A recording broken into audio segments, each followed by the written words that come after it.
All right, so the officer's got a Whipple case. Come on down.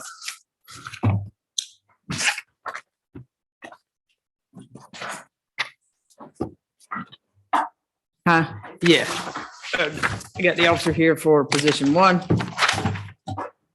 position 3, position 4, 5, and then this one, number 9. All right. Do me a favor, can you tap on that microphone, make sure it's working? Excellent. Do you raise your right hand? You swear a firm testimony you're about to give is the truth, whole truth, nothing but the truth. Yes, I do. All right, so this is 22 CP 214-599, 136 days without indictment. Marcus Matthew Whipple. Theft by receiving stolen property, theft by receiving property stolen in another state, possession of Schedule 4 controlled substance, possession of Schedule 2 controlled substance, identity theft, fraud when using, possessing, identifying info concerning a person, drugs not in individual container, willful obstruction, and possession of drug-related objects. You want to state your name and spell it for the court reporter, please? Officer Richard Walker, RICHARDWALKER. All right, go ahead, Kevin. Your Honor, can I have one quick moment, please? Sure.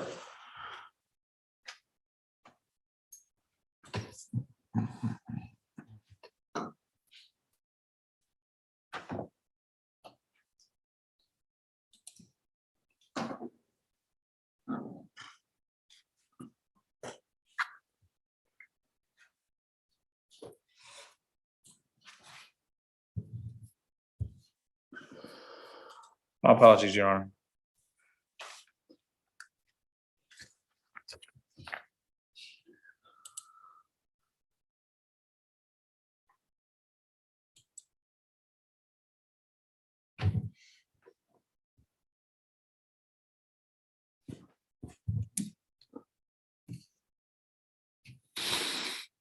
Okay.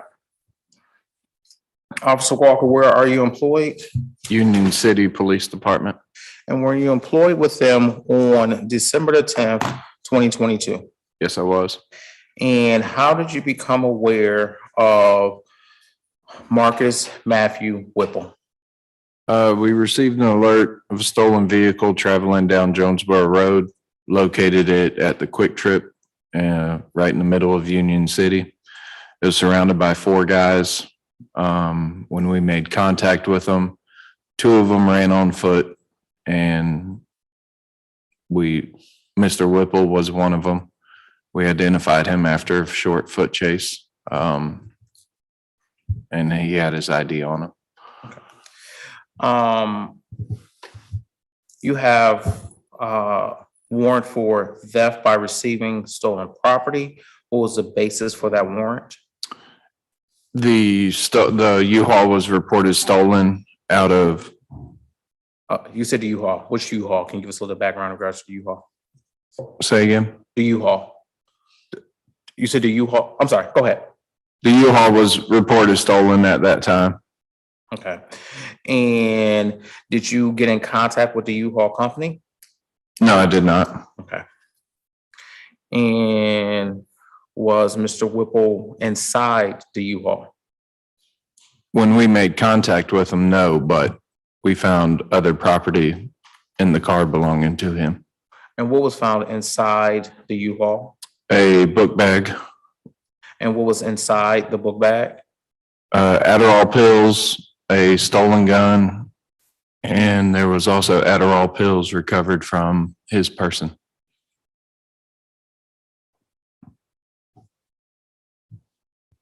Okay.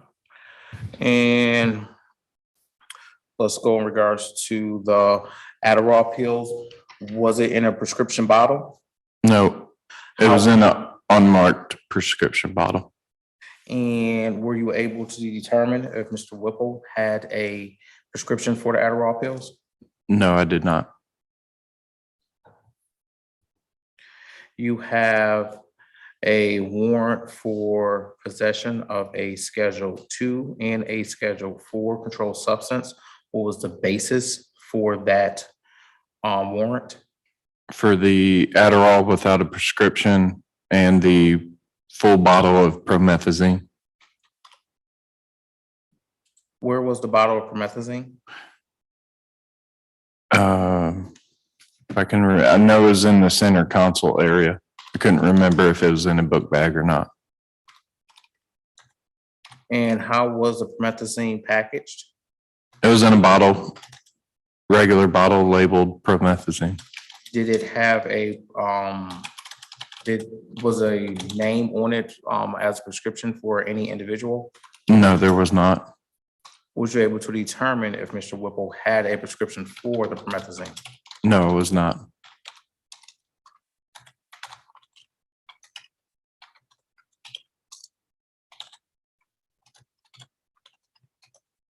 You said he had Adderall pills in his pocket. How many Adderall pills did he have on him? 4 pills.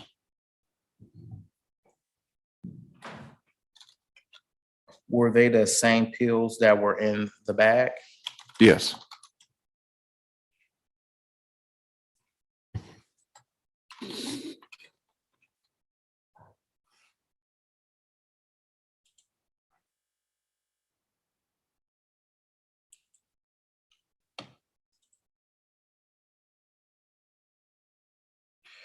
You said it was a stolen gun. What was the basis for that assumption? The gun was a security guard firearm, and it was reported stolen out of Miami, Florida. Was the gun loaded? I can't recall. Was you able to determine if Mr. Whipple had permission to have the gun? No, I did not.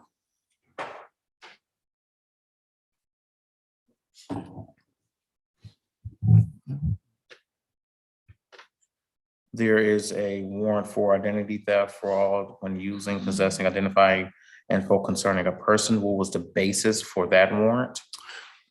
From the multiple book bags in the van and throughout the van, we recovered 54 driver's licenses.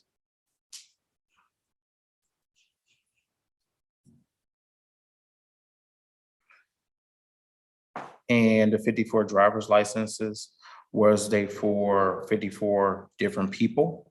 Yes.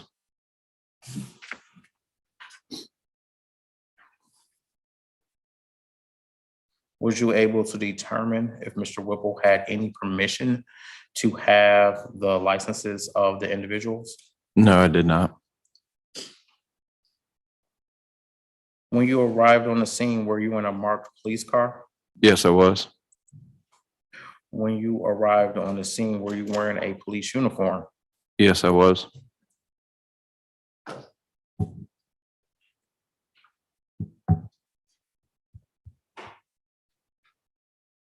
When you saw the individuals, when you arrived on the scene, did you announce yourself? Yes, we did.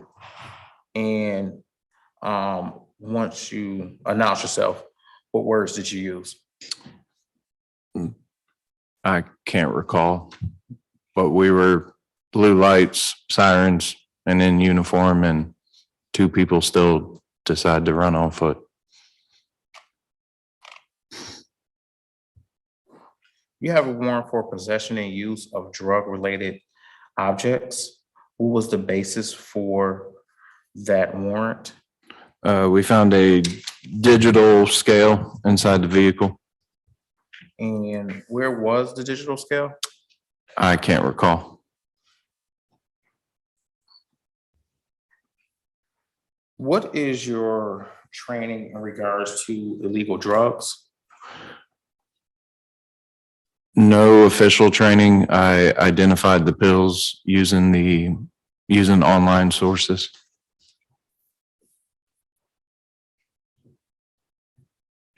And what is the procedure once illegal drugs are seized by Union City Police? They go into our evidence room and our evidence manager will send it off to GBI to be tested. And was that done in this case? Not to my knowledge.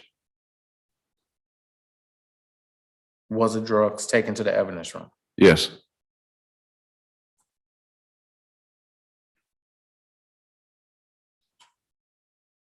Using your knowledge, training, and experience, how were you able to determine that the scale was used in regards to drugs?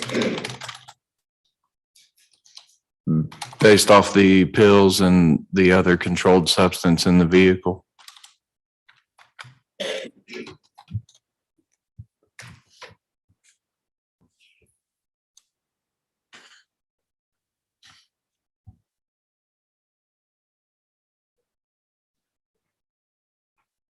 Where was the vehicle at when it was stopped and you approached it? In the Quick Trip parking lot, And what is the address for that?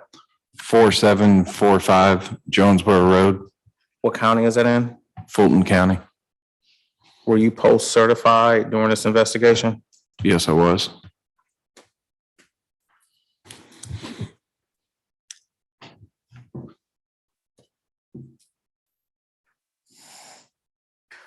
How were you alerted that the U-Haul vehicle was stolen?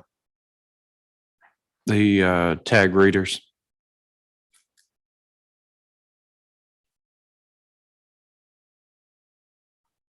Did you speak to Mr. Whipple during this investigation? Yes, I did. And what did you learn after speaking with him?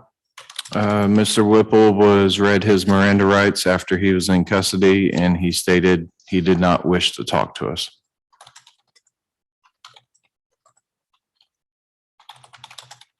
Did you speak to any other males that was at the U-Haul? Yes, And did they speak with you? yes. They were given voluntary statements prior to being read their Miranda rights as well, at what time they did not wish to talk to us further.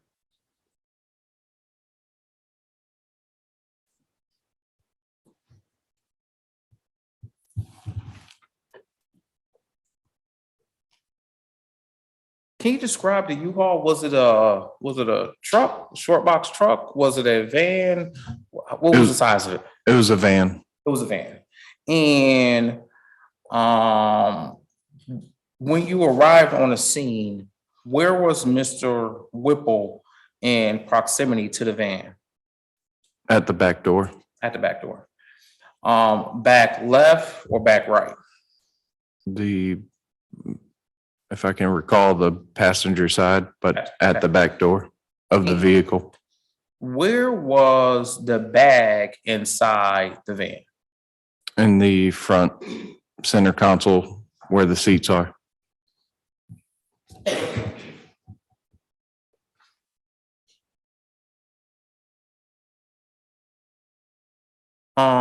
Did you do an inventory search on the van? Yes. And did you recover any documentation in regards to the rightful user of the van? No, there was not a rental agreement in the van.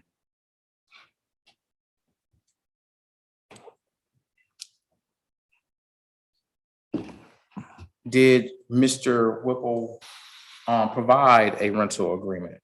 No.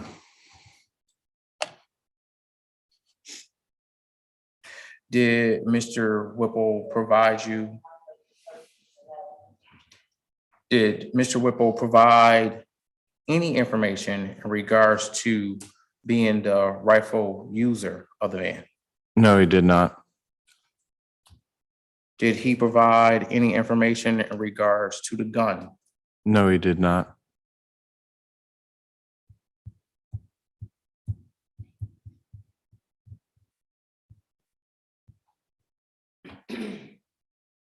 Did Mr. Whipple provide any prescriptions and as for the Adderall? No, he did not. Did he provide any prescription for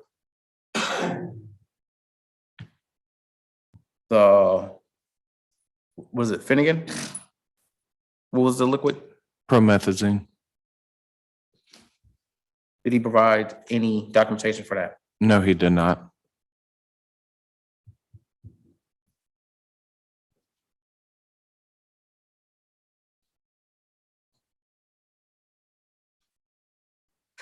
Do you see DeMarcus Matthew Whipple in the courtroom at this time? Yes, I do. Can you please describe an article of clothing that he is wearing? A white t-shirt with a blue shirt on top of it. May the court recognize he has positively identified the defendant? All right, noted.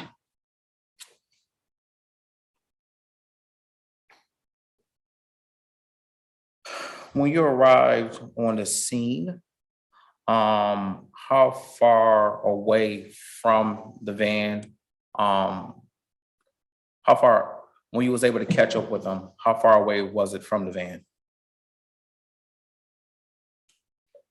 When we first made contact, Yes.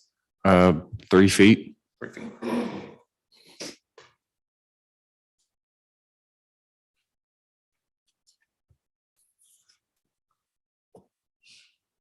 Were you the only officer on the scene when you first arrived? No, I was not. What was the other officer's name? Officer Lewis and Sergeant McKeithen. And were they driving a marked police vehicle? Yes, they were. Were they in police uniforms? Yes.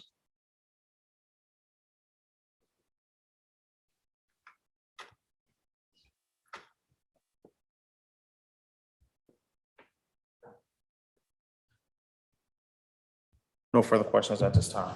All right, Cross? Hi, good morning. Could you spell the name of Officer McKeithen for me? McKeithan. All right, thank you.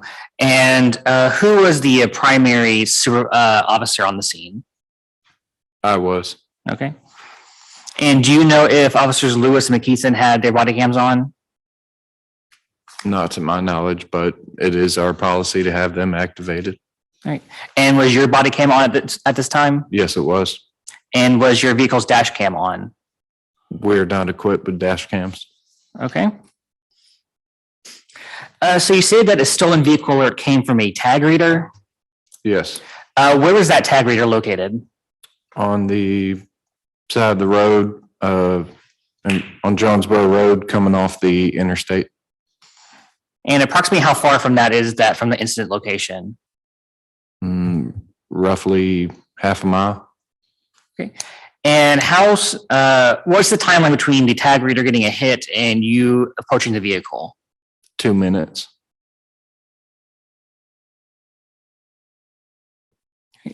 And when you approached the truck or the van, excuse me, you stated there were 4 men around it Yes. and that you stated Mr. Whipple was in the back door area on the passenger side, so like the back right. Yes. All right. And the bag with holding the Adderall, the gun, and an unmarked bottle of promethazine was in the front center console. Yes. How did you ID the book bag as Mr. Whipple's? From the Adderall recovered in his pocket and the Adderall in the book bag. Did anyone else on the scene when searched have Adderall? No.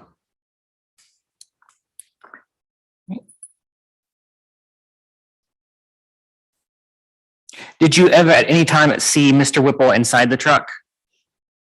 Or van, excuse me? No, I did not. And was the book bag within Mr. Whipple's reach? At that time, no. When he was searched, did Mr. Whipple have keys to the U-Haul? No, he did not. Did he ever claim that he was in possession of the driver of the U-Haul? No, he did not. Were any of the driver's licenses found within the vehicle located on Mr. Whipple's person? Not that I can recall. Were any of the driver's licenses fingerprinted? Not to my knowledge. And was the stolen weapon searched for fingerprints? Not to my knowledge.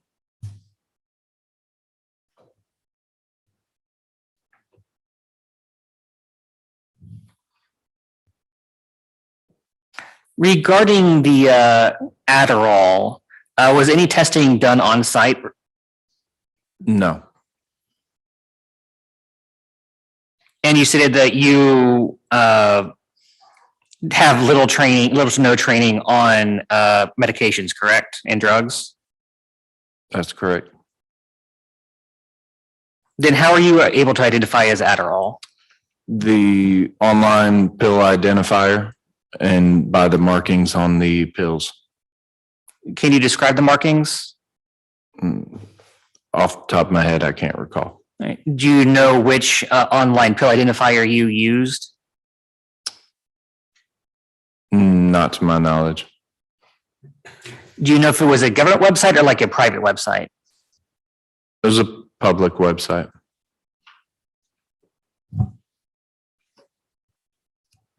Right. And do you have access to databases of prescriptions that are filled in Georgia? No, I do not.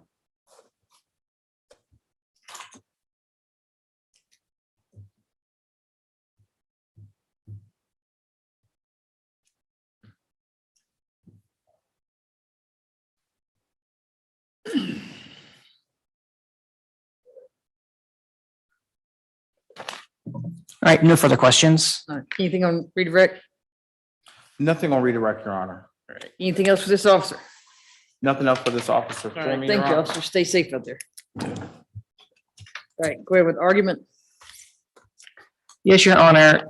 This seems to be a classic case of overcharging someone who was nearby a stolen vehicle, but nothing actually indicates that he had anything to do with the stolen vehicle, the stolen weapon, the drugs or driver's license within the vehicle. Nothing was in, it was testified that nothing was in his reach from where he was at the back passenger side of the vehicle, while the book bag was in the front part. There was Adderall on his person, according to the officer, and Adderall in the book bag in the front, but he could have easily have bought that from whoever's bag that was, as had it himself. Adderall is prescription medication, and he is unable to verify if he had a prescription or not. And if he did have a prescription, he was it's illegal. It is legal for him to carry Adderall for his prescription.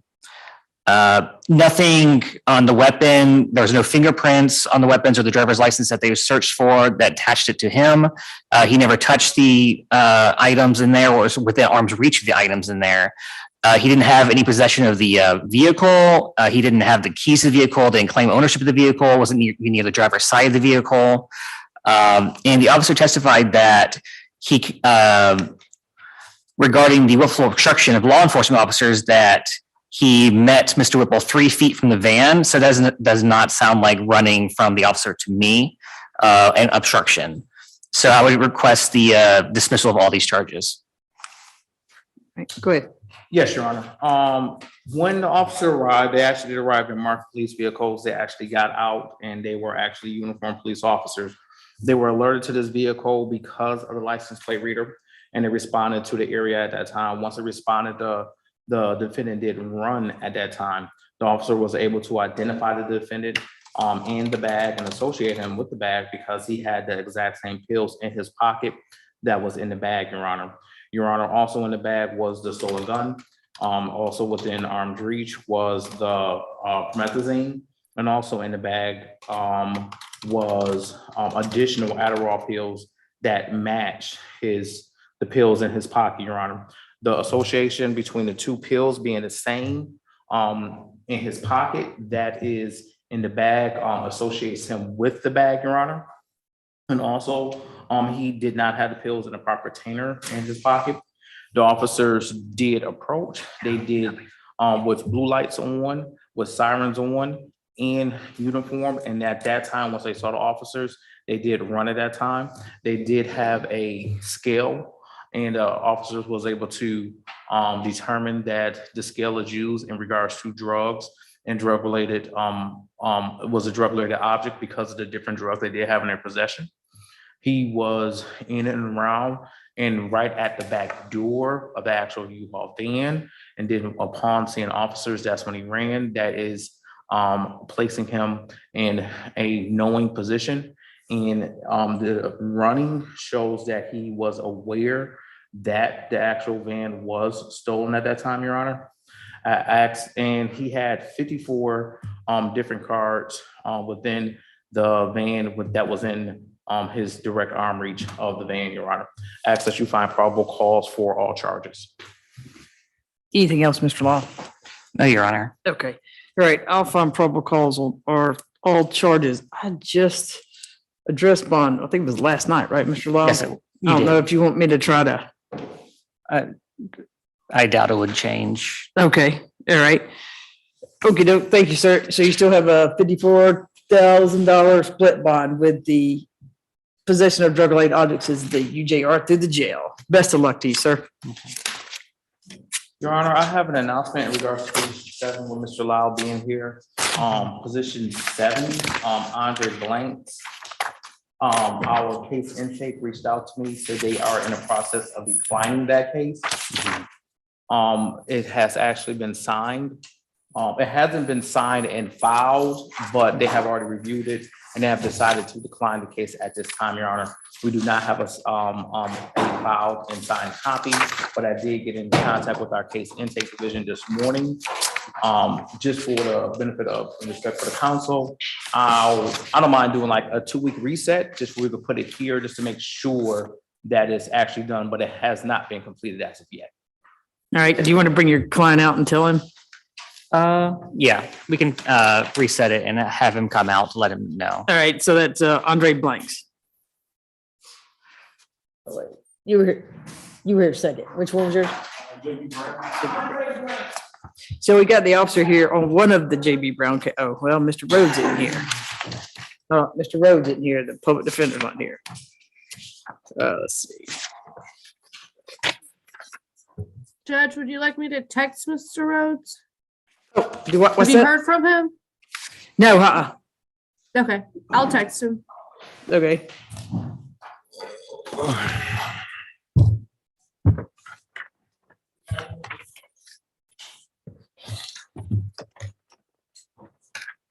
And I'll go through it again for the defendant, Your Honor. All right, so this is 22 CP 214345, Andre Blanks, 147 days without indictment, possession of firearm by a convicted felon, pedestrian in roadway, and willful obstruction misdemeanor. Go ahead, Mr. Yes, McCullough. Your Honor. I spoke with, or my case intake division, reached out to me and informed me that this case will be declined. It has not been declined as of yet, but they are working on the paperwork. We just need a signature. Once that signature is received, at that time, it will be filed with the court. I am asking for a just a short reset, just to make sure that all the paperwork is done. I'm not sure when it will be completed, but they are in the process of working on declining the cases at this time. Mr. Long. Yes, a 2-week reset would be fine to ensure that the paperwork is finished, and just in case it does not have a prelim set up. All right, Ms. Watts. That's fine.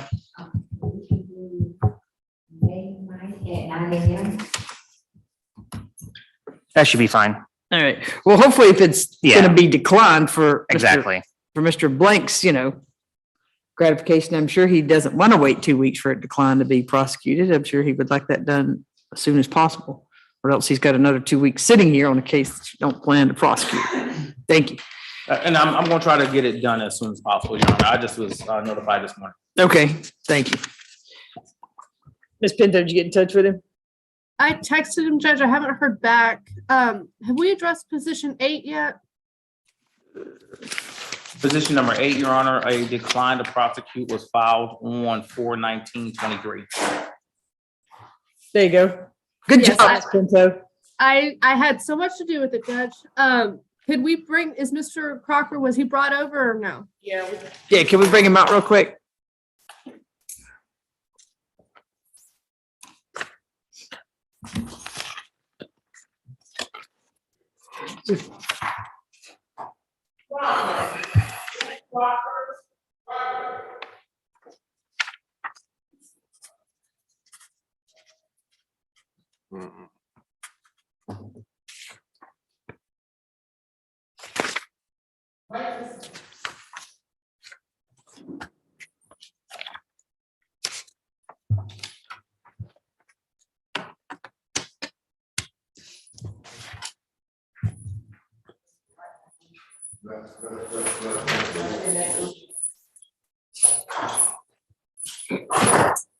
All right, this is 22 CP 214367, 217 days without indictment. This is charged theft by shoplifting.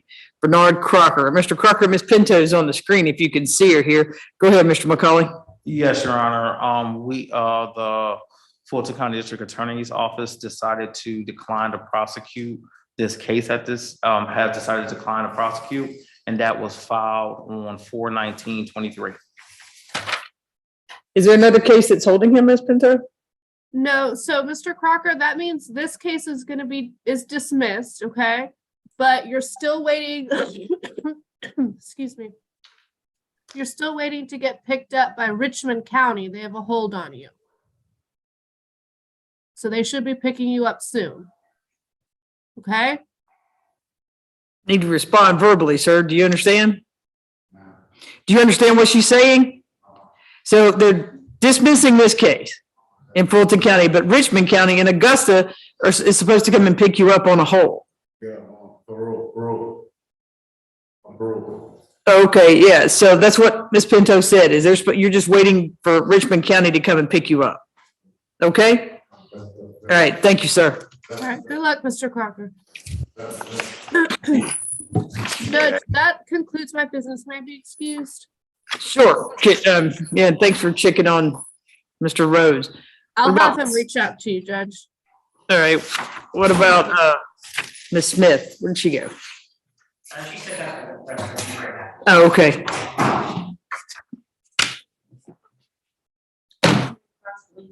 What's that? Who's next? Well, since Mr. Rhodes isn't here, because we're gonna take this officer. But which person email is that? This one's JB Brown. If Mr. Rhodes gets here. Your Honor, for JB Brown, Officer Eason for position number 2 is not here. So Right. we're in contact with him right now. He should be, my investigator is reaching out to him right now. You want me to call him? Huh? I have his number. I can call him. He said he can call him. Do you Yeah, I can want- call him, see if he. Sure. Yeah, you can step out there because Mr. Rhodes isn't here. And then Ms. Smith. Okay, But Your well, Honor, we're ready, Javon Smith. we don't have any public defenders here besides Mr. Lyle. What about Davina Thomas, the officer on that one, position 6? Yes, and also, Mr. Lau, Your Honor, she is no longer with APD, and they just let us know. I asked for a short reset in regards to that case to see if we can actually get her or get somebody else on. All right, well, when you say short, that must mean that if you don't know where she's at. So what does short mean? Short means 2 weeks, Your Honor, and what I will do is with this reset, I will let my investigator know now, and we'll start working on it now. All right, It's position number 6. 6, Davina Barber. You got Miss Barber out up here? Well, she never got her email. Okay, you still want to go ahead and handle it, Mr. Law? Yeah. Okay, all right, it's 22 CP 214172, 155 days without indictment on aggravated assault. Go ahead, Mr. McCauley. Yes, Your Honor. At this time, our office was notified that the officer is no longer with the agency. We will be reaching out to see if we can have personal service done on Officer Adrian Jordan. If personal service is not a possibility, then we will go ahead and we will subpoena a different officer. I'm asking for a short reset to allow us some time to go ahead for that process. Ms. Watts? May 9th at 9 a.m. Okay. All right. Mr. Lau? I of course object to reset. If they don't have a witness, they don't have a witness, and they can't prosecute. But I understand if there is a reset in 2 Okay, weeks. we'll give the one reset May 9th. Is that date good for you, Mr. Lau? Yes. All right, at 9 a.m. for officer. One reset only. Think that clears you up, doesn't it, Mr. Lau? Yes, Your Honor. May I be excused? Yes, thank you. All right, so we don't have anything else for Mr. Rhodes, so sorry, officer, now we got to go with these other cases here. What about, Ms. Smith is here. We can go with let's see position that. number. How about we go with position 4, because that officer is here. Yep, How about, no females are here? All position number 5, Your Honor. right, what about Justin Young? He's not here either from the city. Who's here? Anybody, I think that's. Well, so we're waiting on Mr. JB Brown's here, I bet, but we're waiting on Mr. Rhodes. Frank Greco's here, but we're waiting on Mr. Rhodes. Female, and then neither of Miss Smith's cases are here. No problem. Thank you. All right.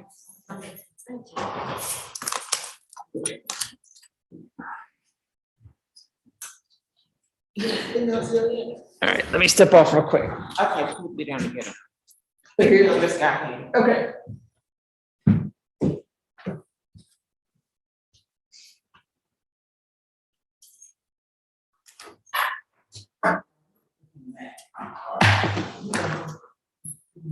Do you have your warrants? Do you have your paperwork? You know, okay.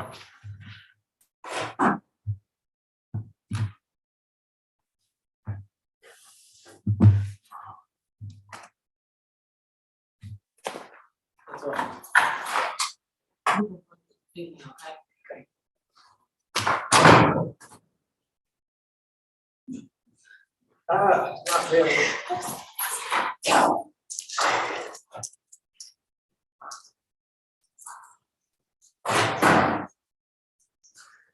Ms. Watts, it seems like I need to be passing you some paperwork, or I need to be doing something. Is there anything I'm supposed to be doing? Because I did give you that decline, remember? You did receive it, remember? That was last Friday, I believe. Yeah. I just want to make sure. I think that was the last thing, but I think I put it in your hand. Just wanted to make. No, he was missing one. So he's gonna bring on Monday. He was about his mom. Okay. It's in my notes. He would have probably been Wednesday. I find out which one it is. Okay, because I had looked and I thought I had it at some time. It was one, you asked me to bring it tomorrow, yesterday, I said yes. It's not next week, it's not, let me look at the calendar. No, it's good. I'll go upstairs and I'll take a look. I have all of it right here. Look like it's serious. But I do have one from yesterday, babies. Do I need to sign? You already did. Okay. Oh, I don't know. I mean, there's nobody in court, so I don't know. No idea, because there's nobody in our office.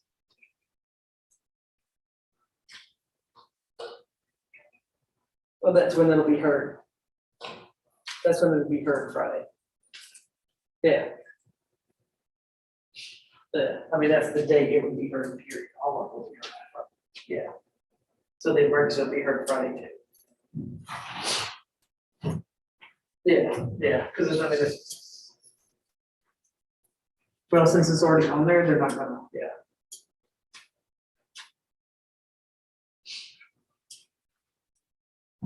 Mhm.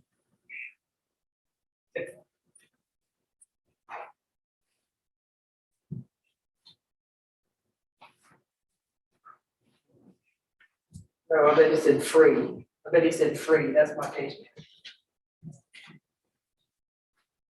Mhm. Yeah.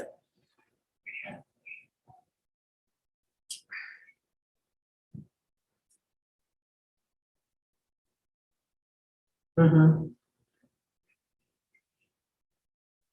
Okay. Yeah, I will. I'm under the screen. I got two more. Okay, bye. Okay.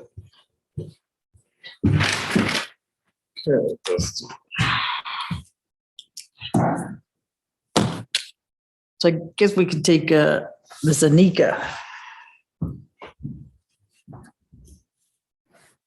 Judge, I haven't been able to get in touch with Mr. Rhodes. I don't know if he's at the jail. Are the officers on his cases present? Uh-huh, They are? uh-huh. Okay. Well, I can review them and then, So it's position 1 and position 2. It's the same. Well, what happened to the officer in position 2? In position 2, Your Honor, the officer is in a approved training that is from the 24th through the 28th. So last time there was an FTA. Yes, Your Honor. So now what are we gonna do? Because, I mean, I guess they revoked his bond because he cut off his ankle monitor.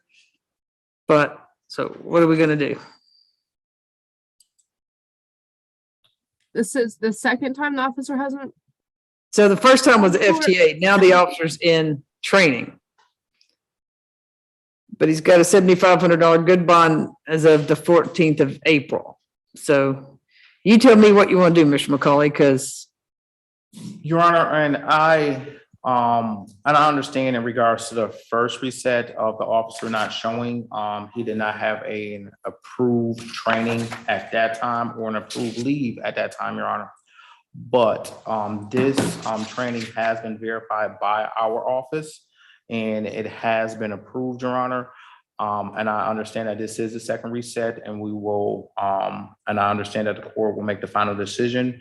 What I will say is, if this is reset, technically from our standpoint, it is because the first one, the officer did not show up, and that is truly, that did happen. But this time he has a rationale as to why he is not here.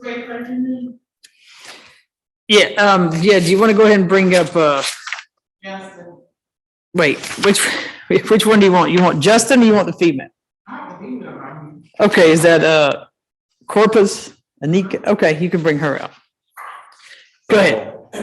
So that's, I understand the court has hard and fast rules in regards to not showing up. But I will say that this time the officer is in an approved training, according to our office, and we will ask for a reset because of the approved training. The first time we did not. First time was the FTA, I understand. Ms. Pinto, I mean, I know you're just kind of winging it for Mr. Rhodes. right, Judge? Well, I mean, yeah, this is the second time the officer hasn't shown. I understand that there's a reason this time. I wonder if that reason existed when the case was set or when the officer was originally subpoenaed. Regardless of the reasons, Mr. Brown is still being held. He's been held 182 days, Judge. And regardless of their reasoning, the state still hasn't been able to show probable cause in a preliminary hearing. So I would ask the court to dismiss. So we can give one final reset. I mean, I really don't know what the protocol should be, because somehow there should be a little bit more of a time. I mean, Ms. Watts is preparing the calendars in between so that somebody can say, hey, they're in training, and let you know in advance until sheriff's office loads them up, brings them over here. We get an officer off whatever they're doing, bring them here. And then we get here and say, well, and we get the PD, we get them here, we get you here, when this could be 3 other cases that could have been on the calendar to keep them moving along. We'll give one last reset. This officer talked to him. Do you know, is he going to be busy on May 9th? The officer did reach out. He actually didn't make contact with him, but he did call him and he did text him. What I will do right now is I will reach out to my office to see if May 9th is a good day for that officer. Did they ask the officer if he had dates or something? They did not.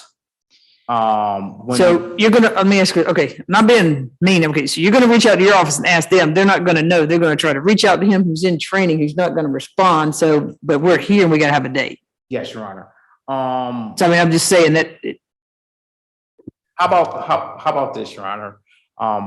The May 9th date, we can go forward with the May 9th date, and what we will do is, between now and May 9th, we will be reaching out to the officer. Here. All right, what time is, what? 9 a.m. So the other case is May 9th at 9 a.m. I mean, yeah, May 9th at 9 a.m. But yes, so there's one. The other case, Ms. Pinto, is the theft by receiving stolen property. Do you want that CP number? I see, it's position 1, Yes, ma'am. okay. And that officer is present? That officer is present, and there's also a president on position 3, the Frank Greco. Okay. Okay, I can review those, Judge, and cover for Mr. Rhodes. Although I am confused because it looks like only position 2 is holding Mr. Brown in jail, and then there's an FTA. Is that, Okay, so position 1, I don't show where he's made that bond. That was reset because this officer was in training before. So this one, he's got position 1, he has a $3,500 good bond. And the one said due to an FTA on position 2, that was because the officer didn't show up. right? So, but when I look in the jailing screen, it's only listing the case ending in 3460 is holding him. Let's see. So do you show where he's made bond on the first one?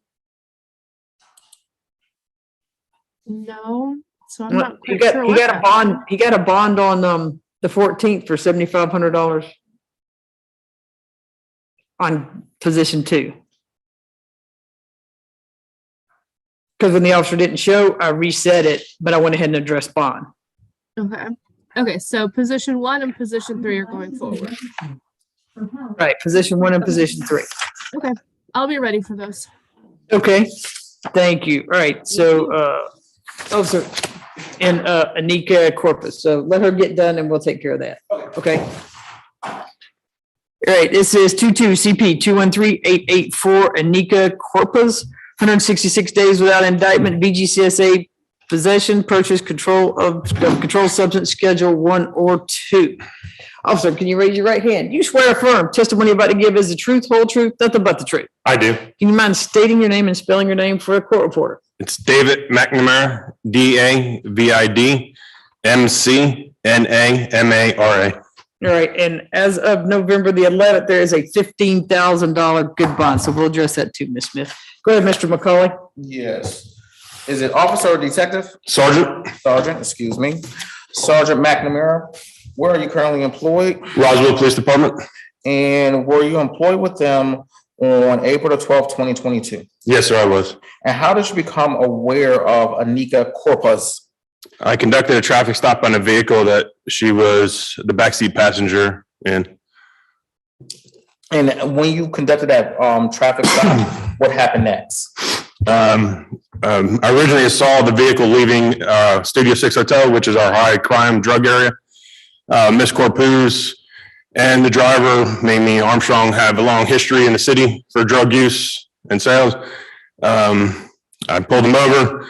The vehicle didn't have insurance and the registration was suspended while I was conducting my checks on everything. K9 arrived on scene, alerted to the vehicle, searched the vehicle, located drugs inside the vehicle, and had a female officer come search all the occupants, including Miss Corpus. And when she searched Miss Corpus, what did she find anything on her? Yes, she located a small piece of tinfoil that had a powder substance in it that Miss Corpus said was heroin. Through my training experience, I believe it was heroin also. And can you please discuss your training? Been in law enforcement for 25 years, have made over 1,000 arrests for drugs, numerous drug identification classes, including the DEA drug identification class, 80 hours. I've been probably 15 out of my 25 years on crime suppression and narcotic units. And was there anything that was specific about the substance that made you believe that it was heroin? Just that it was one that she said it was, and then looking at it was a powder substance which appeared to be heroin. Do you see Ms. Corpus in the courtroom? Yes, sir. And can you please describe an article of clothing she is wearing? Blue or black shirt with a gray or white sweatshirt underneath it. And the court recognized that has positively identified the defendant. Noted. What was the, where was the vehicle stopped at? The corner of Warsaw Road and Holcomb Bridge Road in the city of Roswell, Fulton County. Were you post certified at this time? Yes, sir.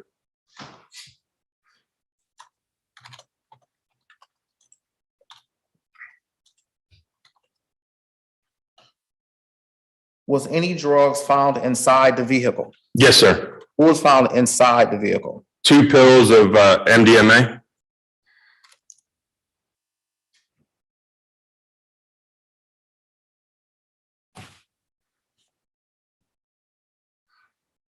Where was Ms. Corpus sitting inside the vehicle? Back seat. On the driver's side or the passenger side? Passenger side.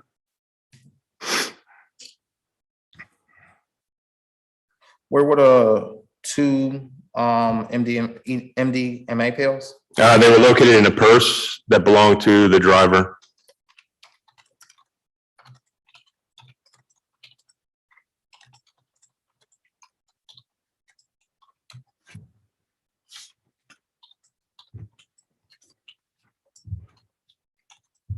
How much did the heroin weigh?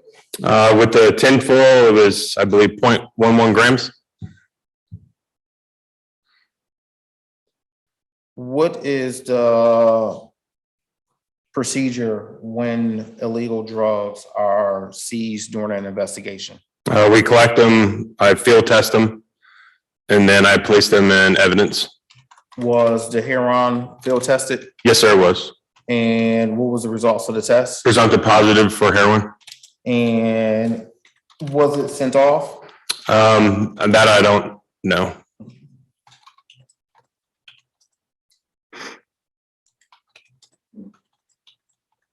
Was it sent to evidence? Yes, sir, it was placed in evidence.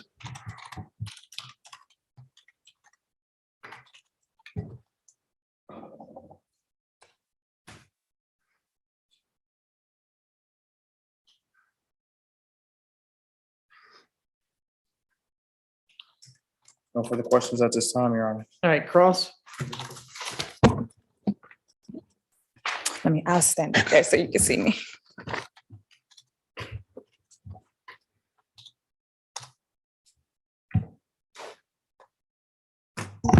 Good morning. Morning. Was the conversation between you and Ms. Corpus recorded Yes. and via body camera? Yes, ma'am. And was that conversation or footage preserved as evidence? Yes, it should be.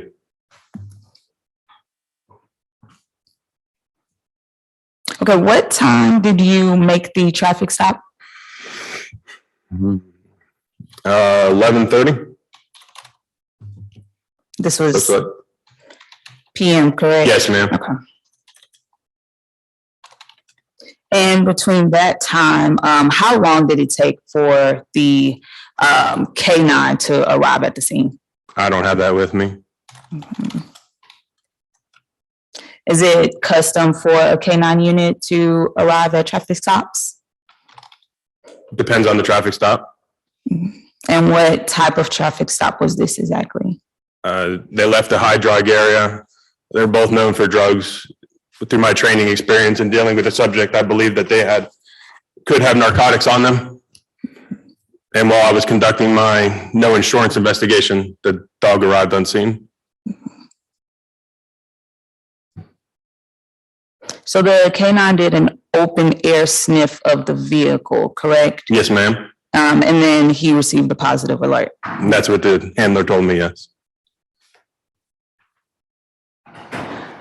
And then you searched the car? Yes, ma'am. There were no other contraband aside from the pills that were found inside of the car, correct? Not that I can recall.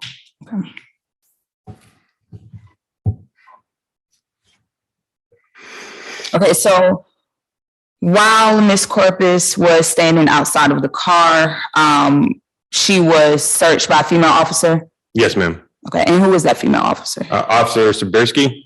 She doesn't work with our department anymore, though. Okay, can you spell her name for the record? It's in my report. I would have to look at it. I don't know it offhand. It's Siberski. I believe she works for the Johns Creek Police Department now. Okay, and to your knowledge, during the search, was Officer Sabirsky wearing a body cam? Yes, Okay, and to your knowledge, do you know if it was working properly? it should have been, yes. Okay.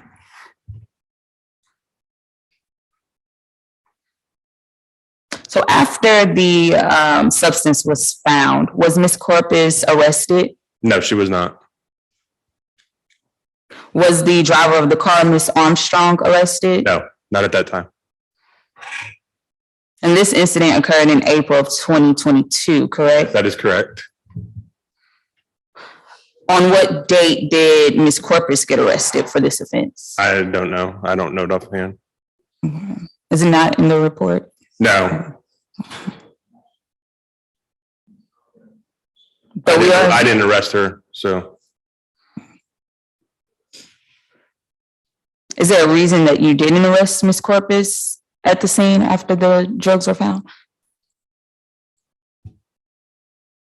She was supposed to give information. Objection, Your Honor. At this time, it appears that it may possibly be another investigation, and this goes beyond the scope of disciplinary hearing at this time. I'm not entirely sure how this would be beyond the scope of this preliminary hearing, being that we're talking about the arrest of Miss Corpus and how she was arrested. Also, she was let go at the scene of the incident, so we would need that information as to why she was let go when she was allegedly was in possession of drugs. Your Honor, it is my belief that it is additional investigations that are going on currently. And with those additional investigations, the defense is asking questions that may give confidential information that is not readily available. Would it put anybody in danger? It will put the community at large at danger, and also the investigation that is going on right now may be compromised. Okay. Yeah, just move on to another question. Yes, Your Honor. So, when was the warrant for Miss Corpus initiated? I don't know the actual date. I don't have that with the warrant actually with me, so I don't have the date. I obtained it.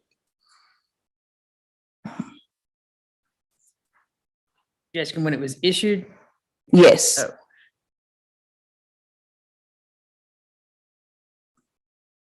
Do you have a copy of the warrant? Mr. I think it McCullough. should have been. I think he has one if you want to.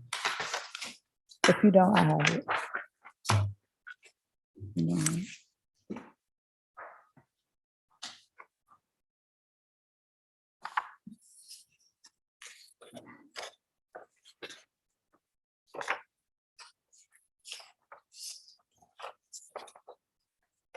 And may I approach so that Sure, absolutely. you can see? In Your Honor, at this time, I would request that the officer be allowed time to review the warrant fully before questions are asked. Okay.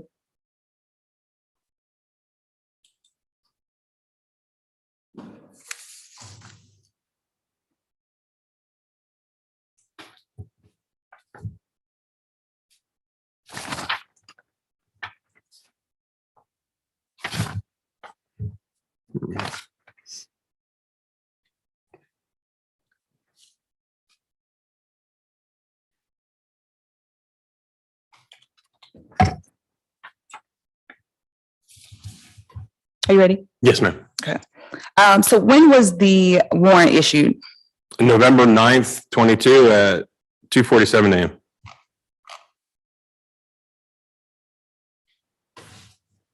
And you weren't on the scene when Ms. Corpus was arrested? No.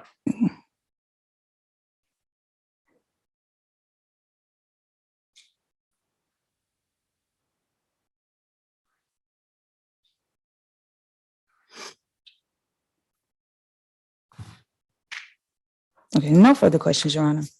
Redirect. No redirect at this time, Your Honor. I ask that the officer be relieved and allowed to leave. Yeah, stay safe out there. All right, argument, I defer to the Ms. Smith.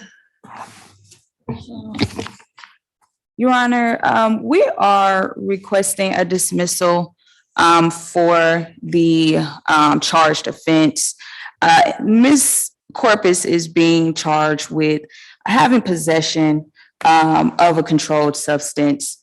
And in this case, the officer, sergeant, sergeant stated that Ms. Corpus, she had in possession a 0.11 grams of alleged heroin in her possession. However, she was not arrested during that time. Apparently there must have been an exchange for something. We're not too sure about that. However, we know that she was not arrested whatsoever for having suspected illegal drugs on her person. There wasn't a warrant issued until several months later, for this same incident. And so we're requesting for this case to be dismissed for lack of probable cause, just based on the fact that there was no arrest whatsoever that was made during this time. And you would think that if someone actually had some type of illegal drugs on their person, then they would be arrested during that time, Your Honor. Mr. McCauley. Yes, Your Honor. I'm not at liberty to discuss the actual ongoing investigation at the time, but there is nothing that says that somebody who have drugs or who commits a crime must be arrested in that exact moment, must be arrested in that exact time. The agreement that she may have or may not have had with the police department was agreement between them and her at the time. However, the officer did testify that she did have drugs. She did admit that it was heroin. It was field tested at the time that it was heroin, and it was on her actual person, Your Honor. Looking at the fact that she wasn't arrested at the time does not, probable cause is not based on when a person was arrested. It's based on the elements of the crime, based on was enough information provided at the time, and based on the witness testimony. I believe that there is more than enough testimony to proceed in regards to the charges, Your Honor, and I ask that you find probable cause for the charge before the court. So if I'm probable cause on this count, there's a $15,000 good bond as of November the 11th. I'm assuming you want to address bond, Ms. Smith? Yes, Your Honor. All right. Preach. Rah. Good morning, Your Honor. Good morning. Defendant is a multi-state offender. She has 17 arrest cycles out of Georgia, 1 out of Texas, 1 out of Nevada, 3 out of New York, and 20 out of California. Let's see. 6 violations of probation out of Georgia, 4 FTAs out of Georgia.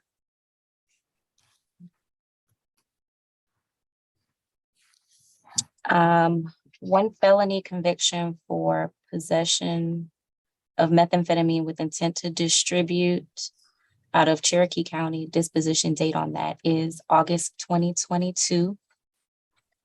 The 1 cycle out of Texas, no misdemeanor felony convictions on that one. 1 cycle out of Nevada. She has a felony arrest for possession of methamphetamine from November 2011, but no disposition was listed on there. The 20 cycles out of California. She has, looks like one felony conviction outside of the 10-year period and 2 FTAs. Nothing to add, Your Honor. All right, Ms. Smith? Miss Corpus, she is 44 years old.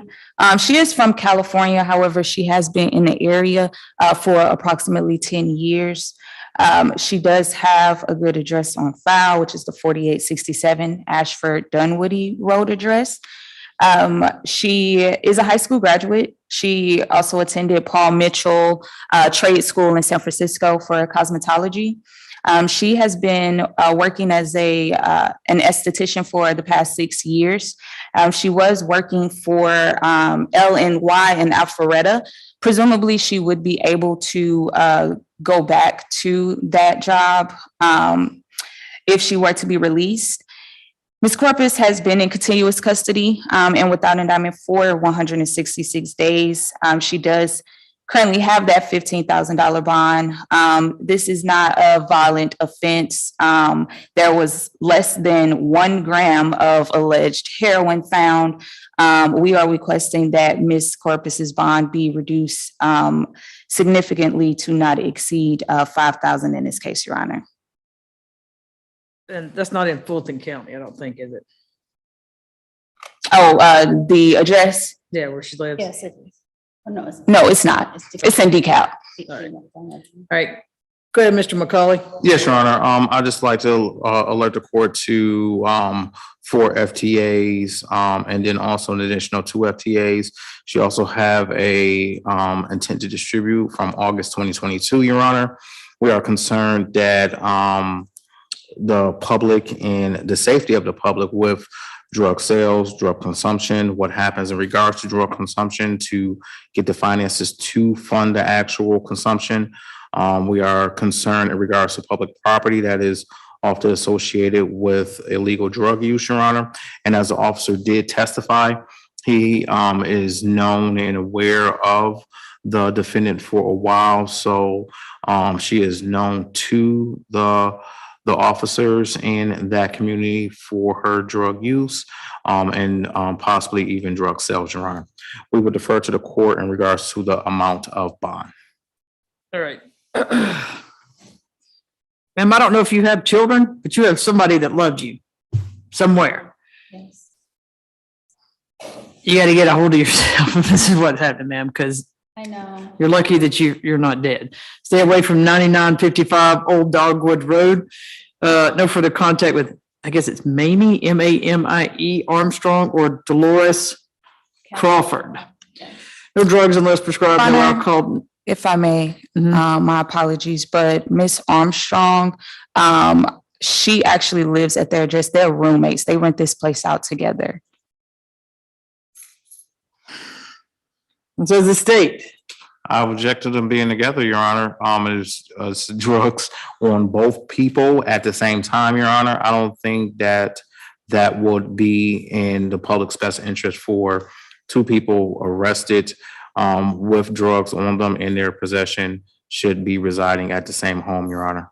Do we know if she has? They actually were not arrested together.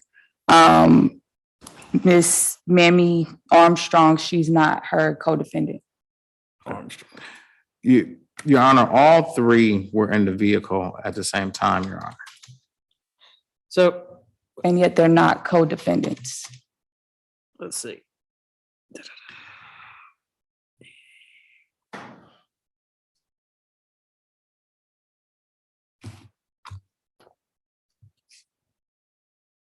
Was she arrested that day? I haven't even seen anything. No, she was not, Your Honor. 2 out of 3 had drugs on or near their person, Your Honor. Well, I she mean, was- Miss Armstrong wasn't arrested, so Yes, Your you Honor. can remove Miss Armstrong from there. But if this is one of your, if Miss Armstrong is a you problem, you need to get rid of Miss Armstrong. You need to do something else. All right? No drugs, no alcohol, no weapons. You can have an ankle monitor paid for by the county with a 24-hour curfew, court, lawyer, medical, employment. And speak with your lawyer. Employment, as long as you supply the name of your employer, proof of employment schedule, and the exact location you're going to be working. Stay out of Fulton County unless you're here for court or to see your lawyers or employment in Fulton County. Yes, it is. It's an Alpharetta. All right, so if for your employment, but you have to let the ankle monitoring company know and Ms. Smith know when you plan on coming to Fulton County, even if it's for work. Hint, don't just say I've got a job and then leave your job and say you're going to work, because the state gets a copy and a printout of the ankle monitoring company monthly. So if you're somewhere you shouldn't be going, then you need to let them know. All right, and also if you're going to work or something like that, you can stop off somewhere, Kroger, wherever, get groceries and go home, but don't go a mile off, don't go more than a mile off course. That means, don't go over in front of the mall, start, or Roswell or something like that, all right? 166 days. $8,000 good bond. Best of luck to you, ma'am.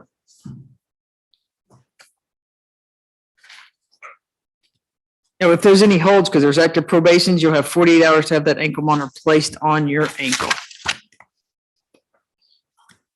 All right, so Ms. Pinto, you gonna be ready for Mr. Brown?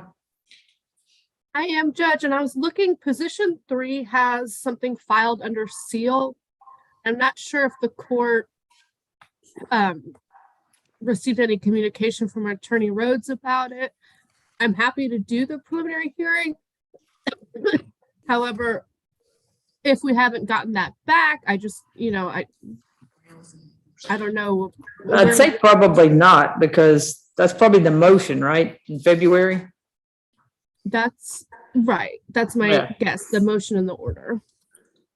I haven't gotten anything back, so. Yeah, and I guess if we don't know. Do you want to, because if we reset it, then we keep bringing the officer back. You just want Mr. Rhodes to file another motion or get in touch with Ms. Watts to get it put back on whenever he wants it put back on? You think? I mean, I know I did one in March that already came back. So it might be that he already has it back and we just don't know what the results are. Yeah. So I would prefer to go ahead and reset it, because I'm looking at the warrants and I honestly cannot believe that he was charged with arson in the first. So I would like to go ahead and reset it and then have Mr. Rhodes reach out to the court if it needs to be taken off a calendar. Okay. How long do you think? I think May 9th is probably getting packed. I'm sorry?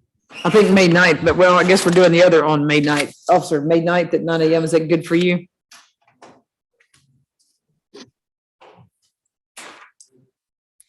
Yeah, I might be able to wait that drop some in school, but that should be fine. Wait a minute, I'm sorry, that's the wrong thing. Case I look at JB Brown. Hold on, we're gonna do his. I'm sorry. This one is arson, sir. So is the May the 9th, May 9th good for you at 9 a.m.?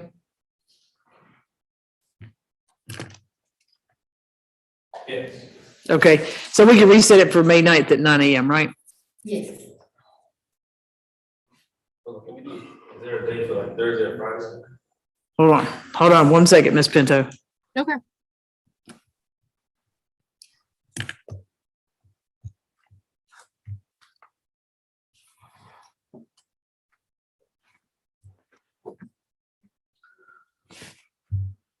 Or the next week if they don't have it that week. We can do May 9th at 9 a.m. Well, you said a Thursday or a Friday. Oh, it's a Tuesday, isn't it? I see the T. Oh, yeah. So we can do,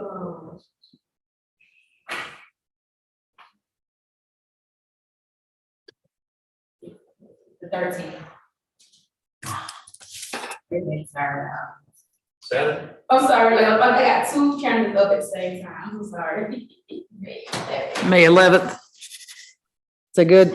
May 11th at 9 a.m.? May 11th, okay. 9 a.m., right? Yes. Yeah. May 11th at 9 a.m. It's a Thursday. Okay, I will let him know. All right, do you want us to bring Mr. Greco out here?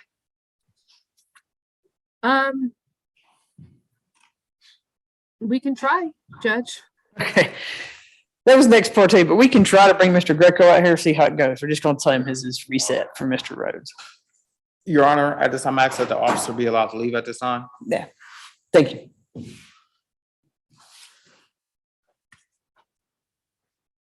Anything come up, just let me know, okay? Thank you, sir. See you May 11th.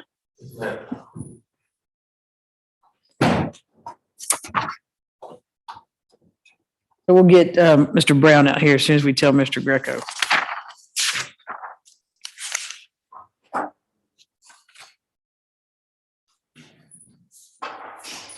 All right, this is Frank Greco, 22 CP 213807, 169 days without indictment, is charged with arson in the first degree. Mr. Greco, Ms. Pinto is sitting in for Mr. Rhodes, and he's, I think we're waiting on a couple of documents to come back, so we're going to reset this to May 9th at 11 a.m.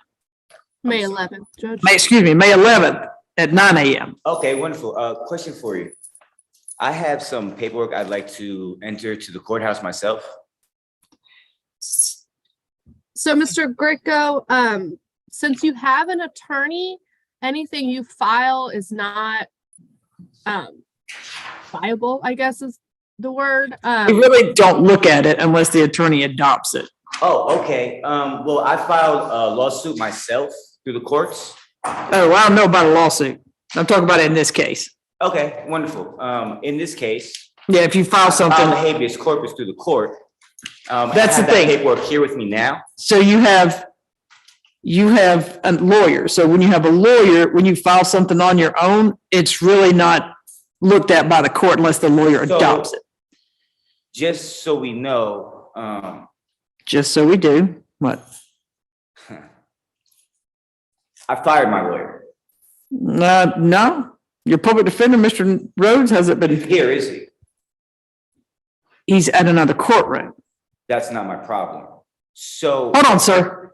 Okay. You know what? Fix, Guess no, what? Guess no, what? stop, Yeah, fix your that's the tone. fuck I thought. Go fuck yourself. Whoa, no, sir, sit down. No, fuck you in charge. You're fucking kidnapping. That's what you're doing. Mr. Greco, I just want to. Ms. Pinto, I think we should not reset this for May the 11th. Yeah, I don't think we should. I lit 2 bags of trash on fire and you've kidnapped me for 7 Mr. months. Greco, I just need you to know that. That's a everything you're misdemeanor, saying let is alone a being citation. recorded, okay? All right, Judge, I'm gonna ask that we just end this right now. Yeah, so we're gonna remove this from the May 11th calendar. Mr. Rhodes can file something when he wants it reset. Perfect. Kidnapper. Well, yeah, I'll have him contact the court, Judge. Best of luck to you, sir. Yeah. Yeah. Take him out of here. Go on, take him back to Rice Street. And Your Honor, for the record, Kidnapper. Kidnapper.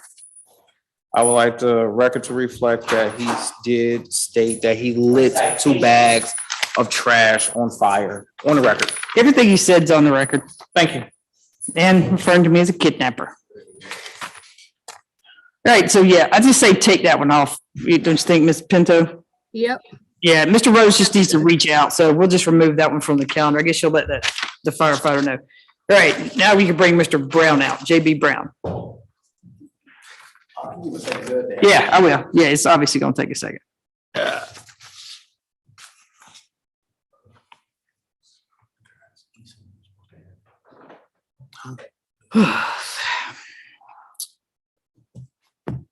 JB Brown, same person.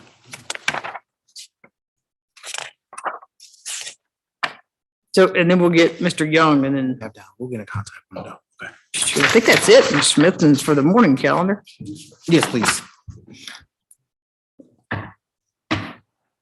You can go ahead and raise your right hand. I can at least swear you in. You swear firm testimony about to give is the truth, sole truth, nothing but the truth. Yes, ma'am. All right, you want to speak up into the microphone and state your name and spell it for the court reporter. First name is Matthew, Matthew. Last name Gordon, Gordon. All right, just stand by once we get Mr. Brown out. Your Honor, you bring out the best in everybody, Your Honor. I do. I think it was Miss Watts. Maybe it was Miss Smith. I don't know. It's usually Miss Watts who just, everybody just get excited when they see Miss Watts. All right, maybe it was Miss Pinto, because I've never had him act like that before. I didn't hear what you said, Judge. All I heard was my name. Mr. McCauley said I'd bring out the best in everybody. I said, maybe it was you, because you weren't here last time and he was fine. Oh, yeah. Well, something tells me he's not making the best decisions right now. Yeah, but yeah, we'll just remove that from the calendar. Either results aren't back or maybe something he needs to be sent for another ex parte. Yeah, I appreciate you coming for Mr. Rhodes. of course. Yeah.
Here's Nanny.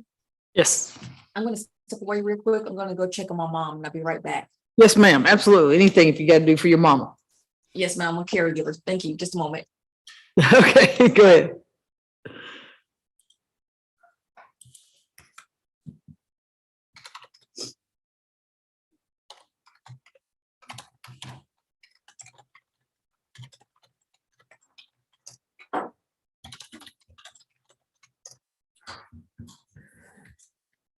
Thank you, LT. Okay. Did you do a bond hearing on him? Mm-hmm. Last time.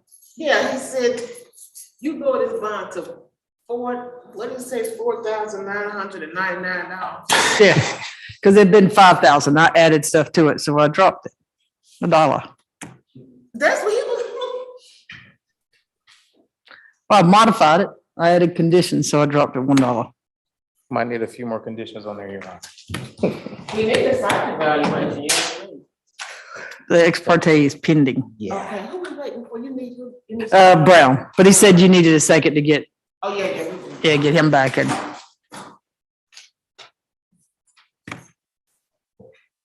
don't know if he knows about Brown yet, because y'all were back there dealing with that. Okay.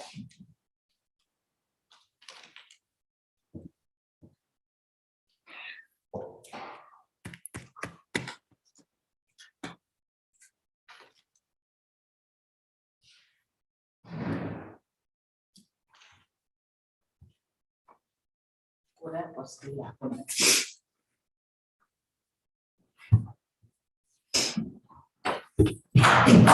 I'm back, Your Honor. Thank you. Yes, ma'am.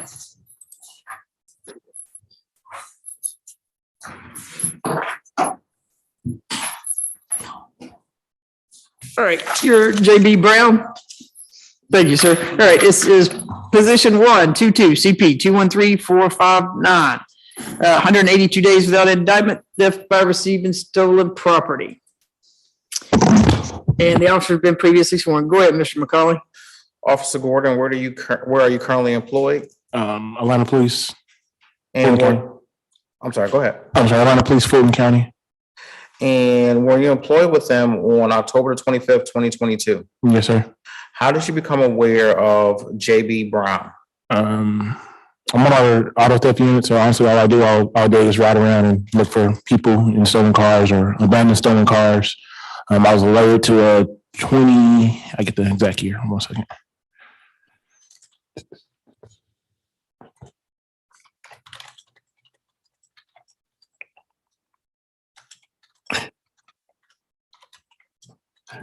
I was alerted to like a newer model Toyota Highlander. It was white in color. The tag on the back of it was Baker Robert Tom 5292, and that tag was stolen. And that tag actually came back to a Toyota Sequoia, which is still Toyota, but Sequoia is substantially bigger. I understand.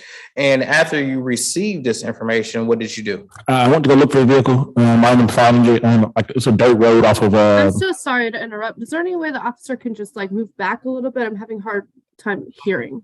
Sorry about that.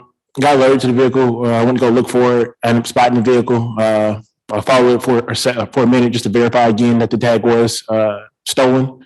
Once I verified that, the driver pulled into a house off of Waters Road. The address was 2836 Waters Road, What county is that in? Fulton County. He pulled into the driveway. I turned on my blue lights. He exited the vehicle without being told by me, and sat down on a lawn chair. He was the only person in the vehicle at the time. And what happened next? From there, I went ahead and just kind of explained to him, hey, this is what's going on. The tag on the back of the vehicle, something's iffy about it. I need to check it out. From there, I ran the VIN number, which is located on it's a public display VIN, which is on every vehicle. It's on the front windshield. I went and ran that VIN number and determined that the vehicle was shown stolen out of DeKalb County. After I verified that, I went back and detained Mr. Brown. And who was the rightful owner of the vehicle?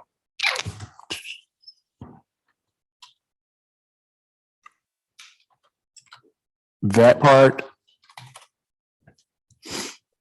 Hold on a second. I have two names are listed in the report, but I can't say which. Hold on one second. I might be able to tell you. 1 Are second. you a warrant writing officer? What do Can you mean, we sir? confirm what you're reading from? My report, my 17. All right, just look at it, refresh your recollection, then Okay. answer the question. And are you the warrant writing officer? Yeah, yes, sir. If you read your warrant, will it refresh your recollection in regard to the facts? Yes, sir. Can I get Mr. McCauley to stand closer to a mic? Are you the warrant writing officer? Yes, sir. If you reviewed your warrant, will it refresh your recollection as to the facts? Yes, sir. At this time, Your Honor, I ask that officer be allowed to refresh his recollection with the warrant that he did write.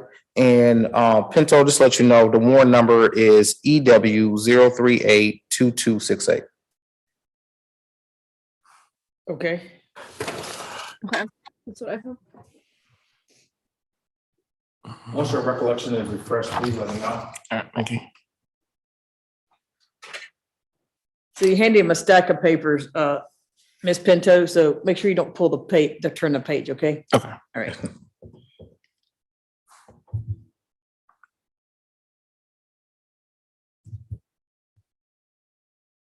Okay, I got you. Okay. Who was the owner of the vehicle? Dallas Page. And for the record, can you please spell her name? Yeah, could be common spelling for Dallas. David, Adam, Lincoln, Adam, Sam, and Page, Paul, Adam, Ida, George, Edward. And was you able to get in contact with Dallas Page throughout this at any point during this investigation? No, sir, I did not. Was you able to determine, did Dallas Page give JB Brown permission to drive the vehicle? No, sir, I didn't. What was the cost of the vehicle? Definitely over $5,000. I would say for that year, that make model easily $15,000 to $20,000. And how do you determine the cost of a vehicle when you find it? I always Google the car, but a lot of times if it's under, if it's like a 90s model and under, and I kind of like assess it from there. But normally any car is going to be, towards the filling amount. And did you Google this vehicle? Yes, sir. Okay. And were you able to determine the possible price of it? Yes, sir. And that possible price was? I mean, it ranges from, it goes by mileage, but it's over, $1,500 easily. Thank you.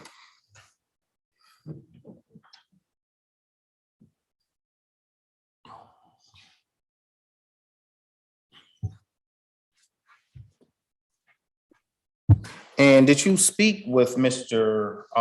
Brown during this investigation? Yes, sir, I did. And what did you learn after speaking with him? I read him his Miranda rights and just asked him about the car. He advised that he got the car from a lady named Brandy G. He has no way of contacting her. He doesn't know where she lives. He has no phone number, anything like that. But he just says Brandy G gave him the car. That was it. Was you able to? And I'm sorry, also that she was a prostitute. He said that part. Was you able to find Brandy G? No, I had no way of contacting her, and neither did he. Through your investigation, did anybody come and provide information in regards to Brady G? No, sir.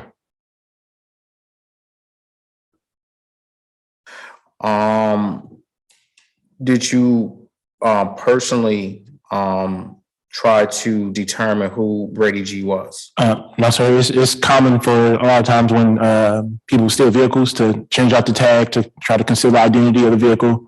Once Mr. Brown was pulled over, he exited the vehicle, which is also common for people who are in stolen vehicles to try to distance themselves away from the vehicle itself. And with him saying that he got the vehicle from a Brandy G, but he has no way of contacting her or getting back in contact with her at all, like how would he even return the vehicle if it was, a legit, hey, yeah, you can borrow my vehicle. Did he discuss the terms on how he was supposed to return the vehicle to Brady G? Not to my knowledge. I don't remember that part. No, sir. And did you pull him over or did he pull over on his own? He definitely saw me behind him, and that's why he pulled into the driveway of that residence and tried to exit the vehicle.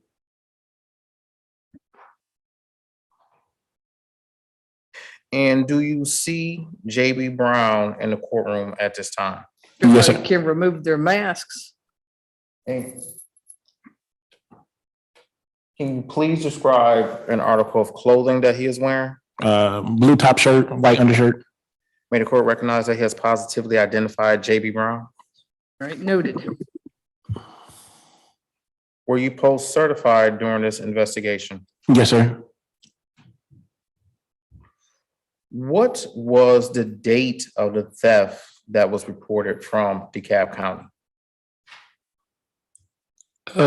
September 16th of 2022.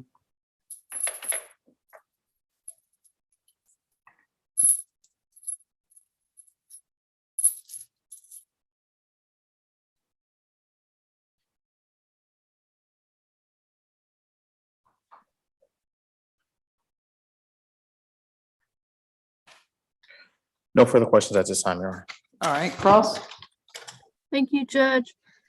Officer Gordon, you said you were patrolling the area?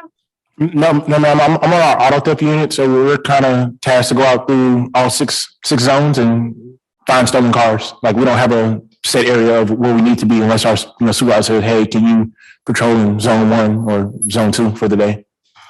But I'm not on like an actual patrol. No, what's called a discretionary unit. Okay, so you just work throughout all 6 zones looking for stolen cars? Yes, ma'am. And you just run plates of every car you see? No, sometimes for me personally, like I would look at like a hot sheet of that has like listed stolen cars on it and try to identify one that I think would, stand out the most to me. And maybe go set out and look for that car specifically. But we do have like flock cameras and LPRs that read tags, and I get alert to my computer for my vehicle and lets me know that it's one there. And also I have a tag reader, which is on the top of my vehicle, that vehicle actually hit my tag reader. Okay, so the car in question hit your tag reader? Yes, ma'am. And it does pull up I could get it to you if you need it, but it pulls up a picture of it. And it shows like which direction it was passing me, whether it was behind me or in front of me. And the tag reader is looking specifically for stolen vehicles? No, ma'am, I wish, but no, ma'am, it runs everything from expired tags to warrants to no insurance to stolen. It literally runs everything. Okay, so what did it flag for you? Stolen tag.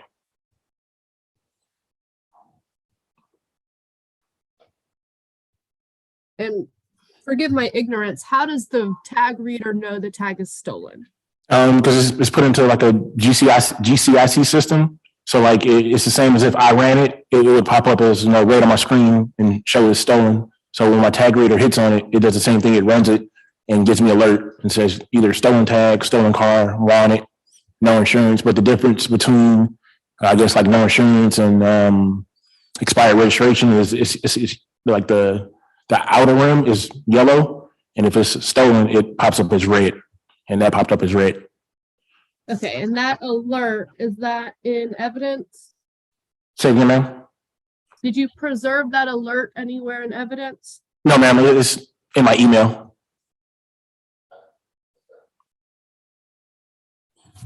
All right, and when was that tag reported stolen?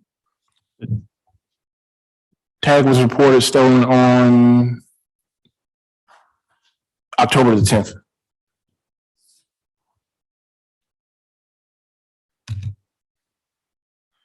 Out of Fayette County, I believe it was. Yeah, Fayetteville, PD. Okay, October 10th of what year? 2022. So a month after the vehicle was stolen. Okay, and at that time, you started following the vehicle? Yes, ma'am. How far did you follow it? Not really sure for how long. Usually, honestly, when I get behind a stolen vehicle, I try to radio for a backup unit for other people in my unit to come assist me. And he just happened to pull into the house off of Waters Road, and there's nowhere really to go unless he decided to back up or something like that. Okay, and you pulled into that house without you putting lights or sirens on? Yes, ma'am. But once he pulled into the driveway, I went ahead and activated my lights.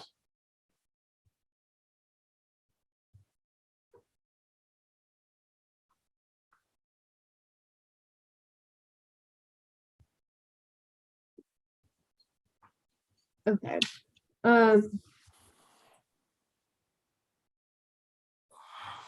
And do you have dash cam on your vehicle? Yes, ma'am, I do. Is that in evidence? Yes, ma'am, evidence.com.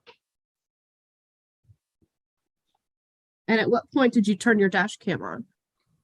It either turns on two ways. Either it can either turn on for me activating my lights, or it can just turn on manually by me pressing a button. So either way it goes, it was on. I might have honestly just activated it myself, so I didn't have to, turn my lights on. But either way it goes, it's activated. And if I have to turn on my lights, it goes back 2 minutes prior to my lights being activated. I'm sorry, Okay, prior to, yeah. Your lights weren't activated, right? Say again, ma'am? Your lights were not activated, right?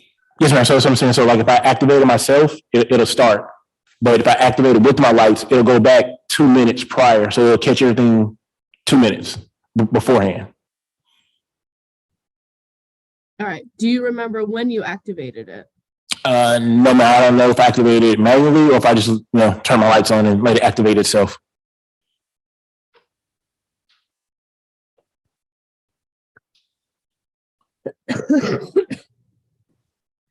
And you spoke with Mr. Brown? Yes, ma'am. And is that on body cam? Yes, ma'am. And that's in evidence? Yes, ma'am. All right. And did he tell you he purchased the vehicle or he borrowed the vehicle from Miss Brandy? He used to say that he got the vehicle from a female. He didn't really specify whether he borrowed or even bought the vehicle. He said he got it. He also stated that he really didn't know her that well.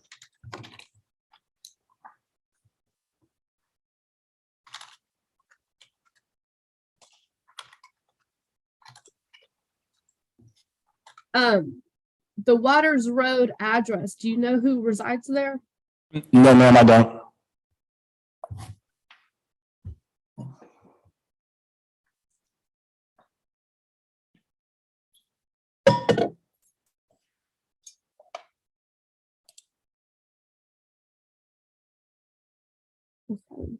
Okay,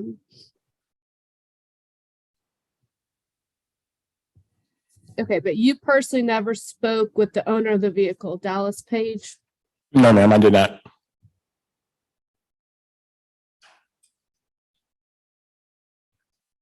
All right, and did Mr. Brown try to run from you? No, ma'am, but it's not normal for someone to just pull into a driveway knowing that the police are behind them, exit their vehicle, and then just go sit down in a chair. That kind of shows that, he's trying to distance himself away from the vehicle, whether he has something inside the vehicle or there's something else going on. It's not typical for a driver just to exit a vehicle for no, All right, well, apparent this reason. chair he sat in, where was the chair?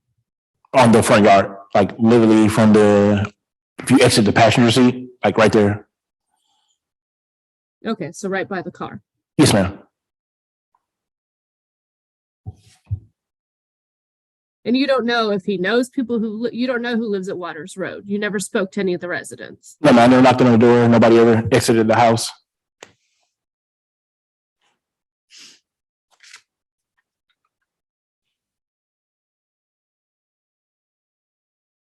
So he could have had a million reasons to stop at Waters Road that you don't know.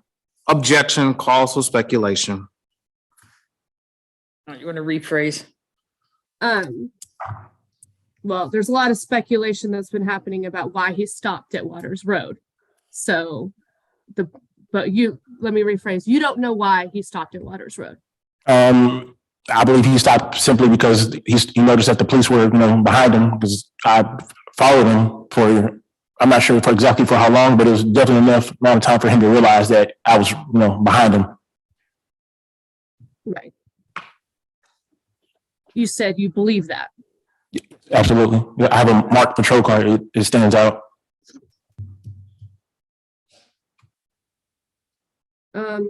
Nothing further at this time, Judge. Anything else on redirect? I have no additional questions on redirect, Your Honor. Anything else for this officer? Nothing. I ask that he be allowed to leave. All right, thank you, Officer Gordon. Stay safe. Thank you, ma'am. All right, go over the argument. I'll defer to the defense. Ms. Pinto? Judge, of course, the court knows that for a theft by receiving charge, it has to be shown that the defendant knew or should have known that the item was stolen. The officer was not able to say why Mr. Waters pulled over or stopped in this driveway, or I'm sorry, Mr. Brown. Mr. Brown told him where he got the vehicle from. Mr. Brown, he never asked Mr. Brown if he knew it was stolen or anything to show that required element of knowledge or should have known. In addition, the vehicle was reported stolen September 16th. And this incident, he was pulled over. He was found with the vehicle on October 25th. So that's a huge time frame in which any manner of things could have happened. The vehicle could have exchanged hands many times, and there's nothing to show that Mr. Brown knew that it was stolen. He stopped, he sat next to the vehicle. He didn't try to run from the officers, which is usually what they try to use to show that knowledge of something was stolen. He cooperated with the officers. He explained to them where he got the vehicle. So I would ask the court find no probable cause. All right, Mr. McCauley? Yes, Your Honor. The officer did not blue light the actual defendant. I think that stands out, Your Honor. He was following the defendant. He made sure that he ran the tag again. He confirmed it at that time. And prior to him even pulling the defendant over, the defendant pulled over on his own, distanced himself from the vehicle, going into a yard and sitting down at that time. When asked and tried to, during his investigation in regards to what happened with the vehicle, Your Honor, he gave a name. He did not give any contact information to allow the officer to follow up. He did not give any where the person lived, where the person stayed, but the officer can go ahead and verify the story that he did provide. The officer wasn't able to find anything on his own because the information was vague at best, and it was to try to ensure that the officer without telling the officer that he did receive this vehicle. I ask that you find probable cause. Anything else, Ms. Pinto? No, Judge. All right, I'll go ahead and find probable cause. Bond was addressed on the 14th, that $3,500 good bond. Best of luck to you, sir. Thank you, Ms. Pinto. Thank you, Judge. And Mr. Brown, Mr. Brown, your other case has been reset till May the 9th, okay? Yes, sir. Thank you. Yes, thank you, Ms. Pinto. And that concludes Mr. Nelson's business? Yeah. Or Yes, Mr. ma'am. Rhodes? Thank you. Thank you. Have a good day. All right, good day. All right, Justin Young. Your Honor, can I have a quick moment to have a conference? Sure. I'll be real quick. Sure.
Oh, okay, sorry.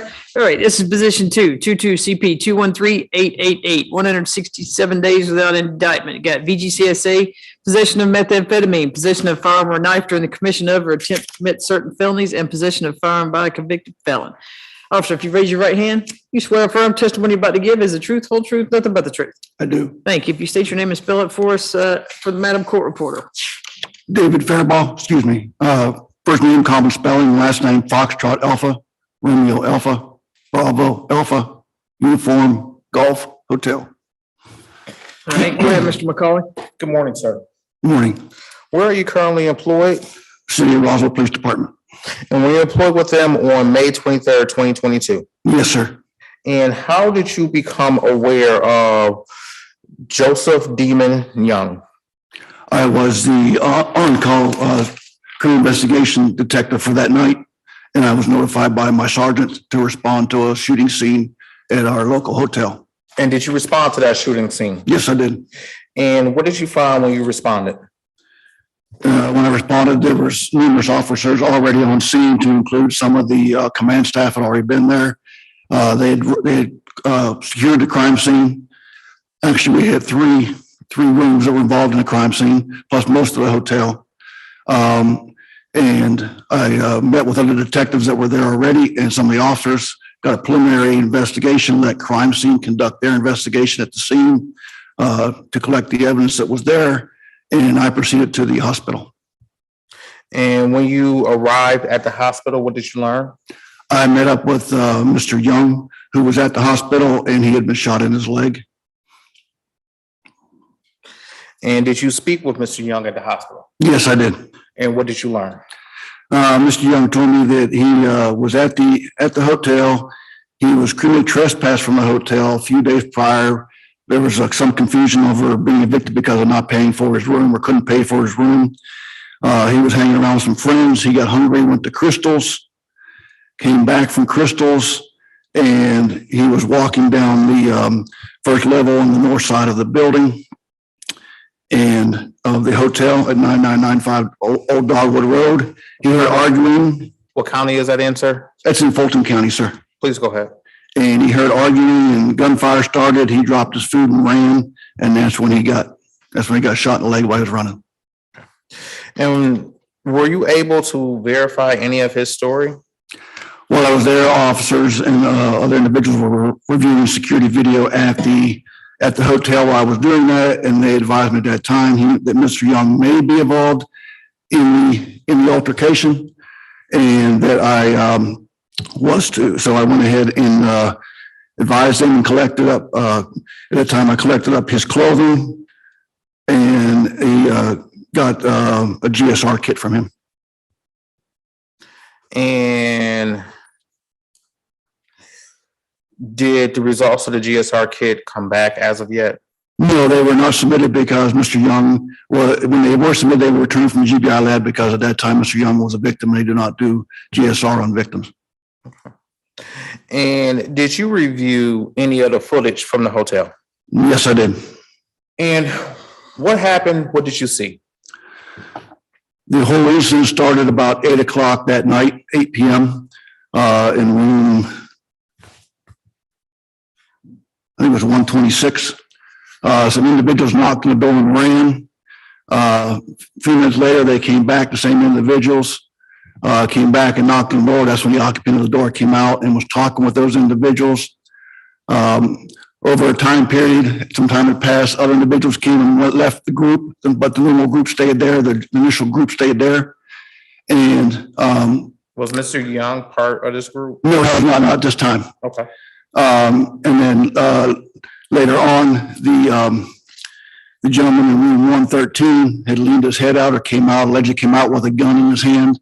And the occupant of 126, they got into a verbal as to what was going on with the weapon. And that was still shortly about 9:27. They had come in, and shortly after that, Mr. Young had come into view in the camera and walked down the north side. And is this, I understand you said room, I believe 113, is this the first floor? It's on the first floor. 113 towards the front of the entrance to the hotel, and 126 is on the same side towards the back on the same floor on the first level. And is it open? Is the first floor open to the outside? Yes, it was directly to the parking lot, into the parking lot. There's cars parked right in front of the doors. And when you first see Mr. Young, where do you see him at? He's coming from the direction in front of the hotel, because Crystal's is across the street, just down the street about a block and across Old Holcomb Bridge Road.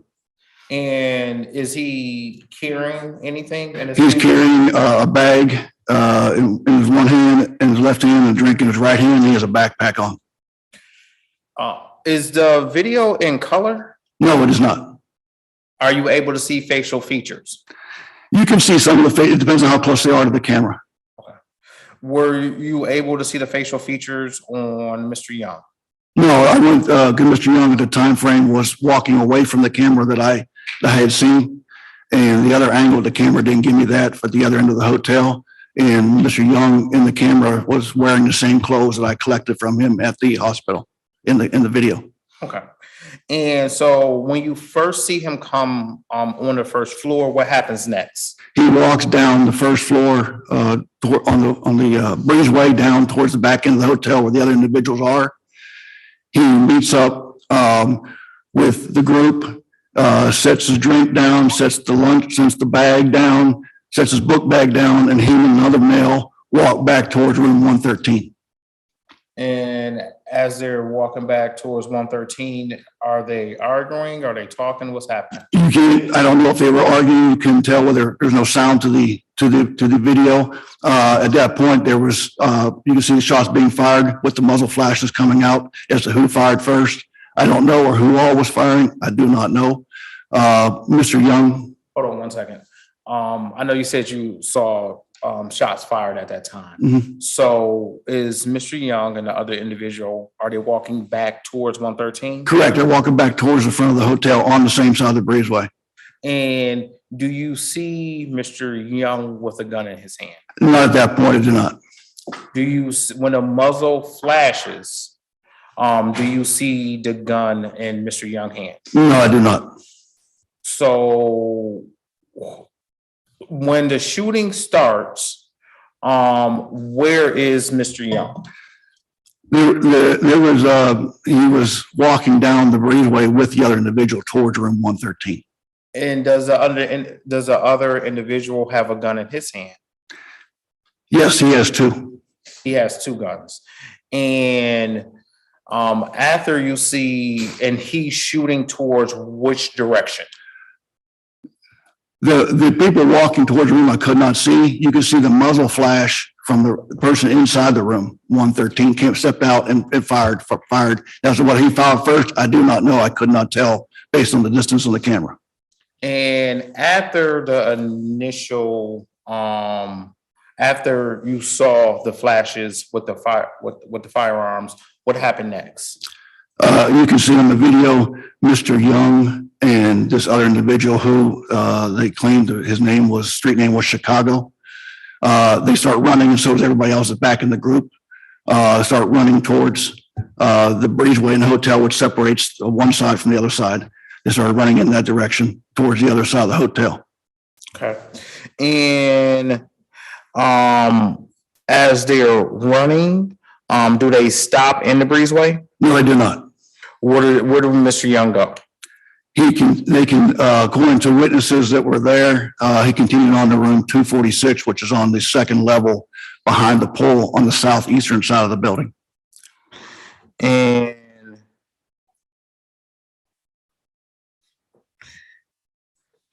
when he is in room 246, is that when the officers arrived? They arrived, the officers arrived when they heard the shots firing, had waited a patrol right across the street in a building complex and heard the shots, and he was right across the street. So he was right there on the spot when the shots fired. Mr. Young was, when officers found Mr. Young, he was in the stairwell on between levels, laying on the ground. That's where they put the tourniquet on his leg. And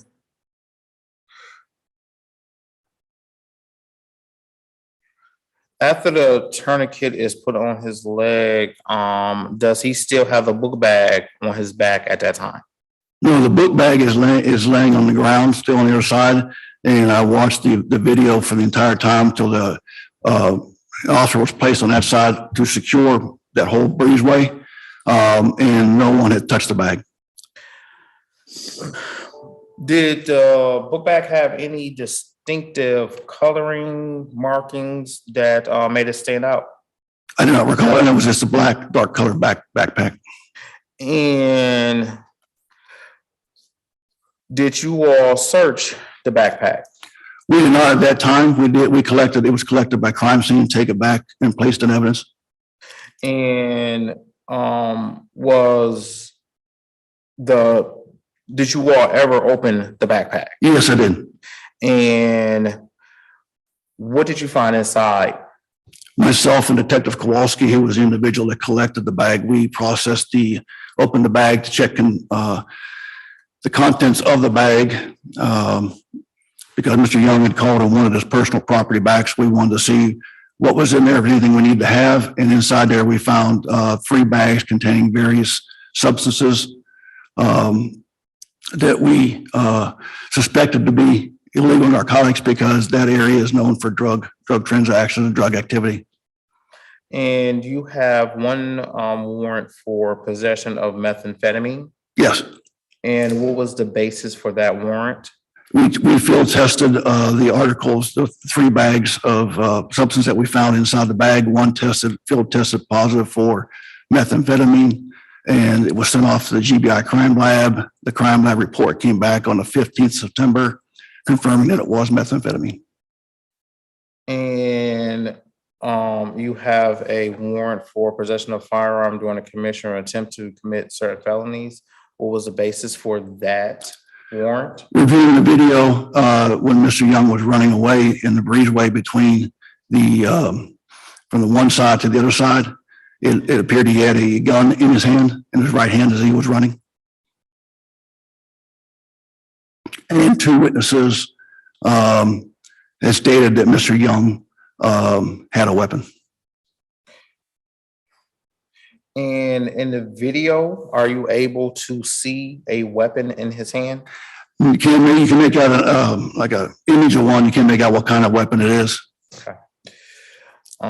Can you see is it a rifle? No, it's not. It's a handgun. And with the handgun, can you see his hand wrapped around the handgun? As he's running. You have a warrant for possession of firearm by a convicted felon. What was the basis for that warrant? When I did an NCIC check on NCIC GCIC check on Mr. Young, he was convicted of a felony in DeKalb County in November 2000.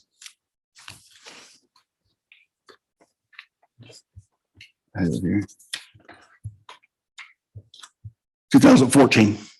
And what was he convicted of? That I don't recollect that one. I do not recall that one. Are you the warrant writing officer? Yes, I am. If I provided you the warrant, would it refresh your recollection? Okay. 1 second, Your Honor. Sure.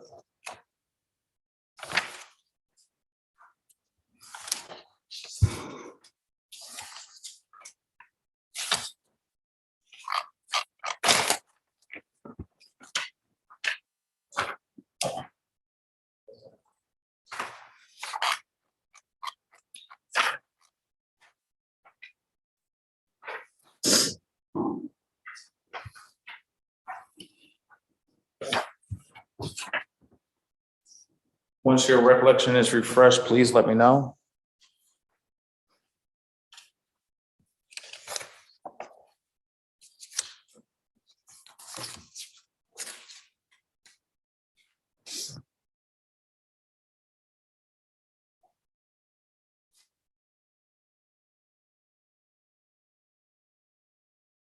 Okay.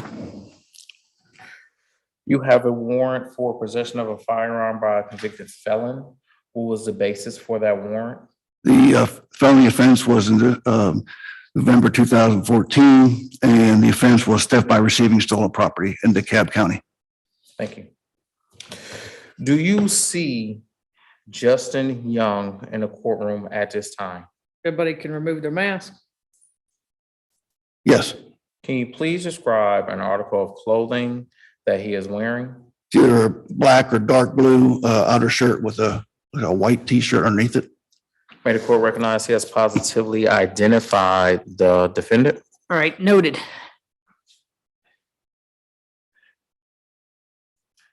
No further questions at this time, Your Honor. Ms. Smith.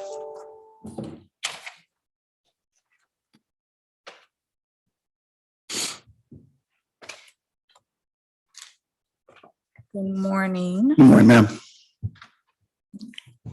Have you watched all of the surveillance footage taken from the scene of the location, incident location? Yes, what I got from the hotel, yes, ma'am. And how many times did Mr. Young appear in the footage? I saw him in when he came in, and then when he was running after the incident, after he got shot. Okay, so a total of 2 times. Yes, ma'am.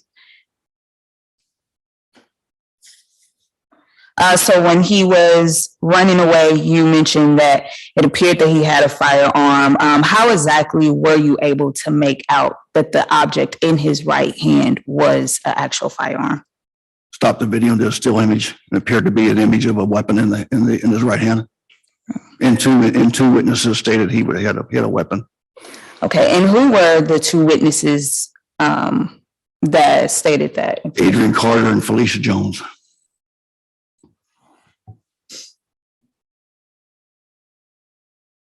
And did you speak to Adrian Carter and Felicia Jones? Yes, I did. Okay, and when did you speak to Ms. Carter? I spoke to them a couple times each. I have to go back through and look at the exact dates.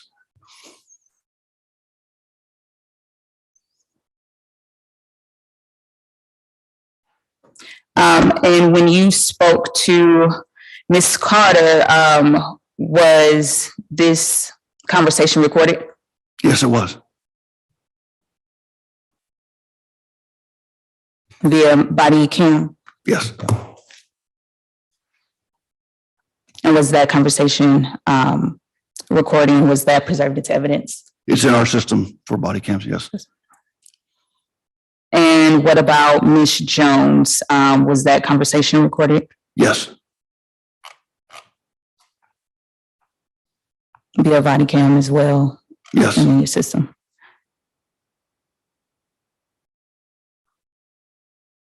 There were other detectives and other officers that spoke to Ms. Jones also. Okay, and do you have the names of the detectives or officers that spoke to Ms. Jones? I know the detectives, Detective Sergeant Paul Reed and Detective Melissa Soroka.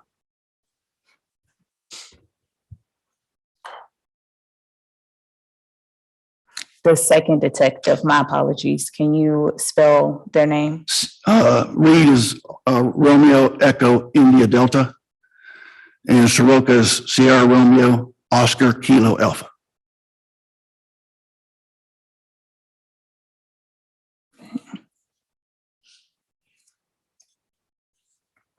And when you spoke to Ms. Carter, you stated that you actually spoke to her multiple times.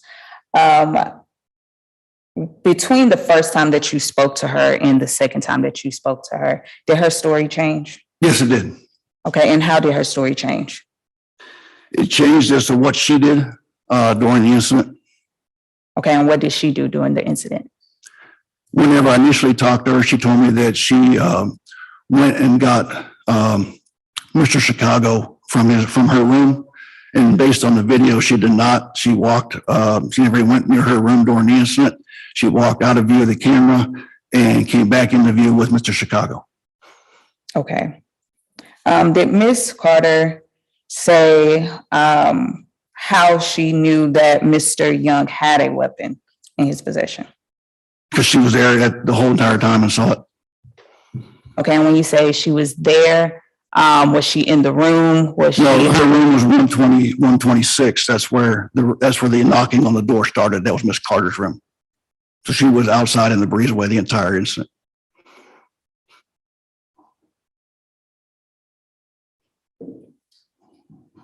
And when she stated that she saw the entire incident and that Mr. Young had a firearm, was this during the first conversation or the second conversation? First conversation, ma'am.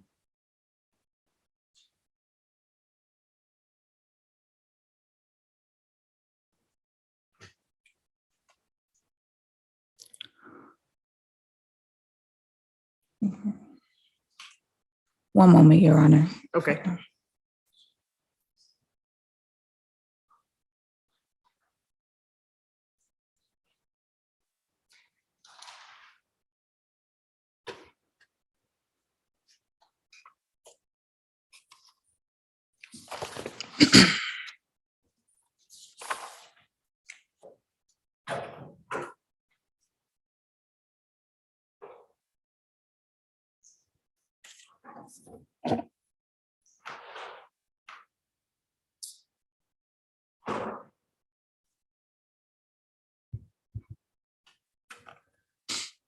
Okay, and when you spoke to Miss Jones, when did she state that she saw Mr. Young with the firearm? She told Detective Reed and Detective Soroka that night that what happened because they allegedly ran to her room. We found trail of blood leading to her room. And she's in room 246 on the southeastern side of the hotel. And when the officers got there, they found an empty holster laying on the bed, and she claimed it wasn't hers. And she said it belonged to Mr. Young and his girlfriend.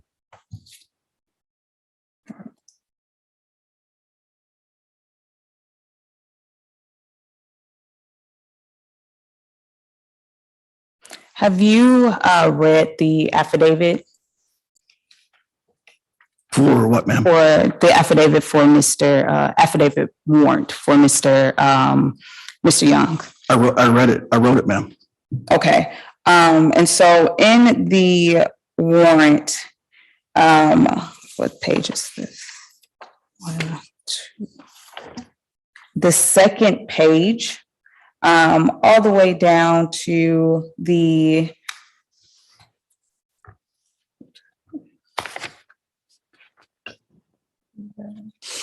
all the way down to the 11th paragraph. Are you looking at the warrant right now? And Your Honor, respectfully, I would ask that she point out. It's Yeah, a you just long point it to her. report. Okay. May I approach? Sure. This one? Or this one? This, The 31st, on the interview on the 26th? yes. Okay.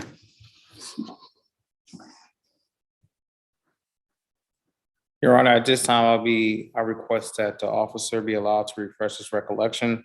It's probably been a while since he actually wrote this and read it Okay, before. sure. Take a look at it. Is that? And actually, Your Honor, may I approach again because there's also another paragraph that I would like for the officer to look at. Absolutely.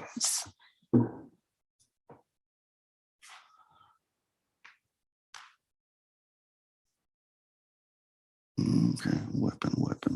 Okay, this one, so this one and this one, according to Jones. Mhm. Okay.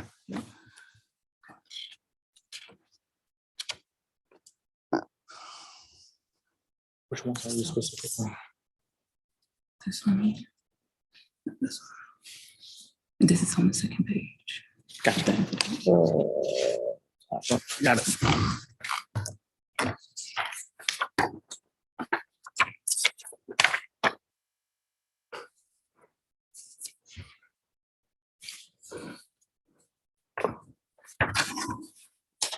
And when you are done, refresh your recollection. Can you look up? Yes, ma'am.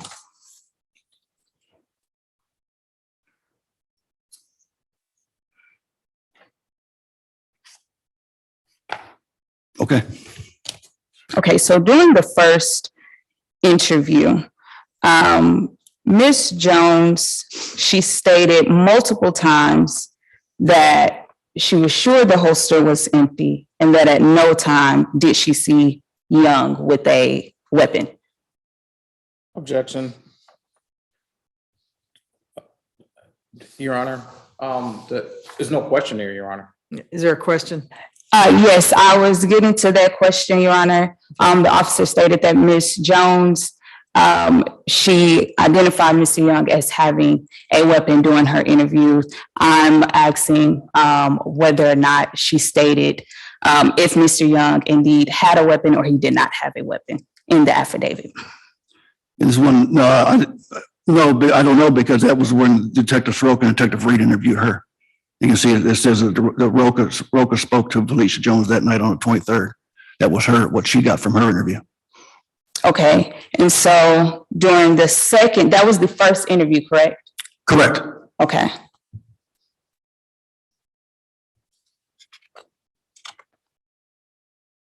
However, earlier you stated that in her first interview, she did state that Mr. Young had a weapon.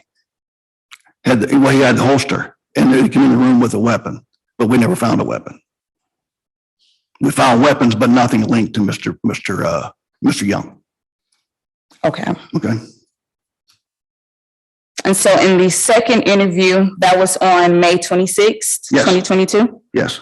And during that second interview, Ms. Jones also did not state, and it's not here in that, if you look at the affidavit, she did not state that she saw Mr. Young with a weapon. Right. She stated that she was adamant she did not observe a weapon, that he tossed the empty holster. Okay, so if we could just back up, because I'm a little confused, because. Yes, I was too. Because you stated earlier that Ms. Jones said that Mr. Young had a weapon in the first interview. Okay. They came in the room with a weapon, him and his girlfriend, Jasmine. So Ms. Jones stated that in the first interview. Yes. Okay. In the first interview, in the affidavit of the warrant, it states that Ms. Jones did not see Mr. Young with a firearm. Okay. Correct? That's what it states, yes. Okay. In the second interview, it also states that Ms. Jones did not see Mr. Young with a firearm. Correct. Okay. Thank you for that clarification.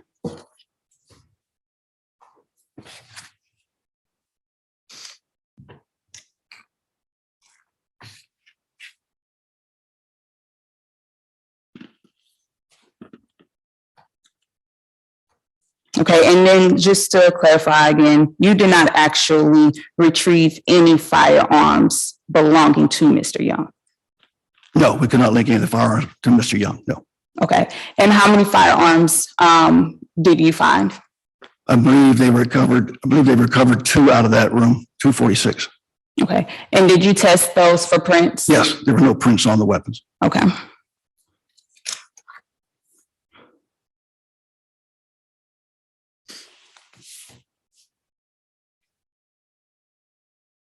And you also cannot make out make or model of the weapon that appeared in the surveillance video? No, ma'am.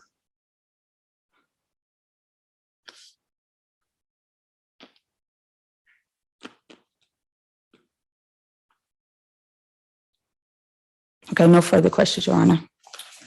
Redirect, Your Honor. May I? Did you interview Felicia Jones personally Yes, on the 31st. on the 31st? And what did you learn during your interview with Ms. Jones?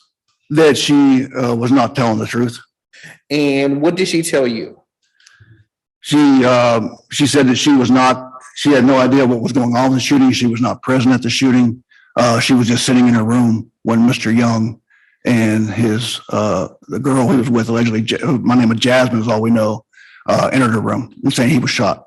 Okay. And were you ever, I know she changed her story. When did she tell you that she saw him with the gun? I was informed tonight that they saw it with the gun, him with the gun. That's why they told me to do the GSR at the hospital. Right. And did you speak to Adrian Carter? Yes, I did. And during your interview with Adrian Carter, did she say that Mr. Young had a gun? Yes, she did. She approached us as soon as we finished interviewing Ms. Jones. She approached myself and Detective Soroka in the parking lot. And what did she tell you? She told us the story of what happened that night, gave her version of the story of what happened that night, and said that that Mr. Young in Chicago had walked down with weapons towards the other room, 113, who was occupied by an individual by the name of Mr. Mape. And shots started going off, and they had ran from that area. No further questions, Your Honor. Anything else on cross? No further questions, Your Honor. Anything else for this officer? Nothing for this officer. I ask that he be allowed to leave, Your Honor. Yeah, thank you, Detective. Stay safe. All right, go ahead with the argument. Your Honor, we are requesting a dismissal for counts 2 and 3 for lack of probable cause. Mr. Young is being accused of being in possession of a firearm while being a convicted felon. However, we have heard conflicted stories today. No firearms were actually found on Mr. Young. No firearms were found within Mr. Young's reach. None of the firearms that were found were able to be positively identified. Mr. Young, in multiple surveillance footage, it didn't appear that Mr. Young had a weapon, and the only footage where it appeared that he may have had a weapon, we don't know what type of weapon this actually was, make or model of this weapon. We do know that there were two people who did have a weapon that were identified in the video. And those two people who had weapons and were a part of the shooting, they did not include Mr. Young. And we've also heard the conflicted stories by both about Miss Carter and Miss Jones, saying that he had a gun, he didn't have a gun. So we're requesting a dismissal for both of those charges. All right. What says the state? Yes, Your Honor. In regards to the officer testimony, number one, he said he was able to do a still shot and he was able to determine that it was a handgun in Mr. Jones' hand. But more importantly, Miss Carter talked to officers that night. Her story didn't change. She informed them of what happened. She informed them of what she saw. And the officer was able to corroborate Miss Carter's story with what he was able to see on the actual video surveillance, Your Honor. He was able to go ahead and see that he did have a black bag on. Inside of that black bag was drugs. Those drugs were tested and they did come back positive, Your Honor. He was able to go ahead and do a background check on Mr. Young. And through that background check, he was able to determine that he did have a criminal history that did include a conviction for a felony. And Your Honor, I ask that you find probable cause with the basis for the witness testimony, the witness, Adrian Carter, confirming what the officers saw on the video of the defendant with a gun in his hand. Anything else, Ms. Smith? I would just like to highlight the fact that the officer stated that Miss Carter indeed changed her story between the first time that he spoke to her and the second time. She did not have the same story when she first spoke to the officers. All right. All right. I'll find probable cause on all three counts. We can address bond if you'd like, because it was March 13th. There's a $13,000 good bond.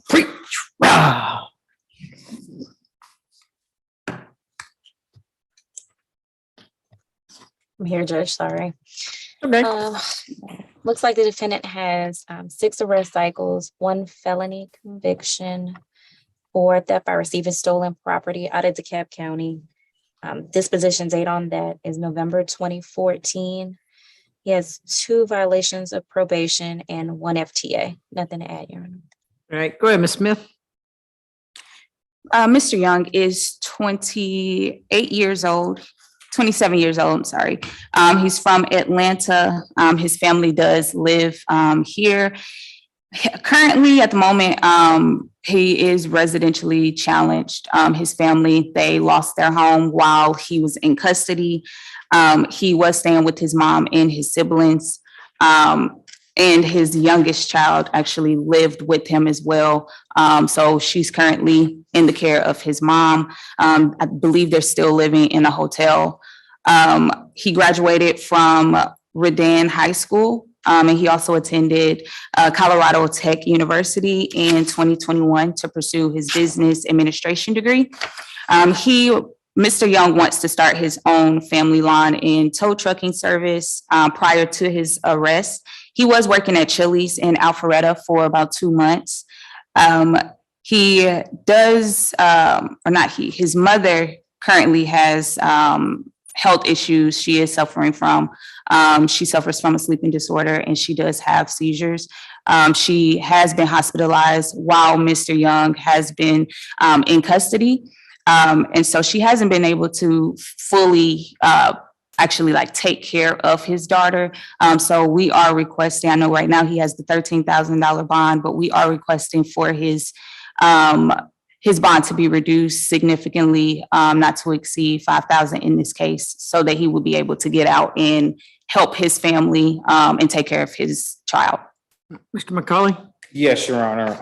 I would like to emphasize that the fact that he have already been a convicted felon, Your Honor. We have to see that this situation happened at a public hotel, Your Honor. It's in an open area, Your Honor, and he may not have started the shooting, but he responded by pulling out a firearm, Your Honor. He actually may have been part of the shooting also, Your Honor. So I would be concerned for the public safety, also public property, and that is concerns. The state at this time would object to any lowering of the bond. I think it is sufficient as to where it is as of right now to ensure that the defendant will return and face the actual charges before the court at this time. All right, Ms. Miller, I'm just going off my former bond order. No drugs unless prescribed, no alcohol, no weapons. You can have an ankle monitor paid for by the county with a 24-hour curfew, court, medical, and also to meet with your lawyer. Also, employment, as long as you supply the name of your employer, proof of employment schedule, and the exact location you're going to be working. Just a hint, sir, the DA's office gets a monthly report of your ankle monitor where you go. So, don't get a job and then quit it and say you're still working, all right? Stay away from all economy hotels. And before, I think you lived in Fulton County, so stay away from 9995 Old Dogwood Road. Stay out of Fulton County unless you're here for court or to see your lawyer. No further contact with Felicia Jones, Jasmine Jones, and Adrian Carter. So I do 500, 5,000, 5,000. Best of luck to you, sir. Man, I think that's it for the morning calendar, right? I believe so, Your Honor. Let's see. Reset. Go. John. Reset. Barber. Blanks. Ripple.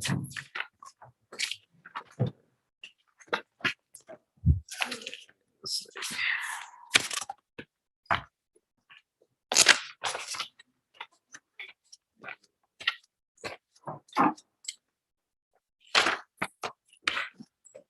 All right, I think that's it, Ms. Smith, all right?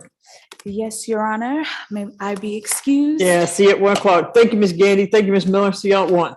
Thank you. Have a good day. Yes, ma'am. Thank you.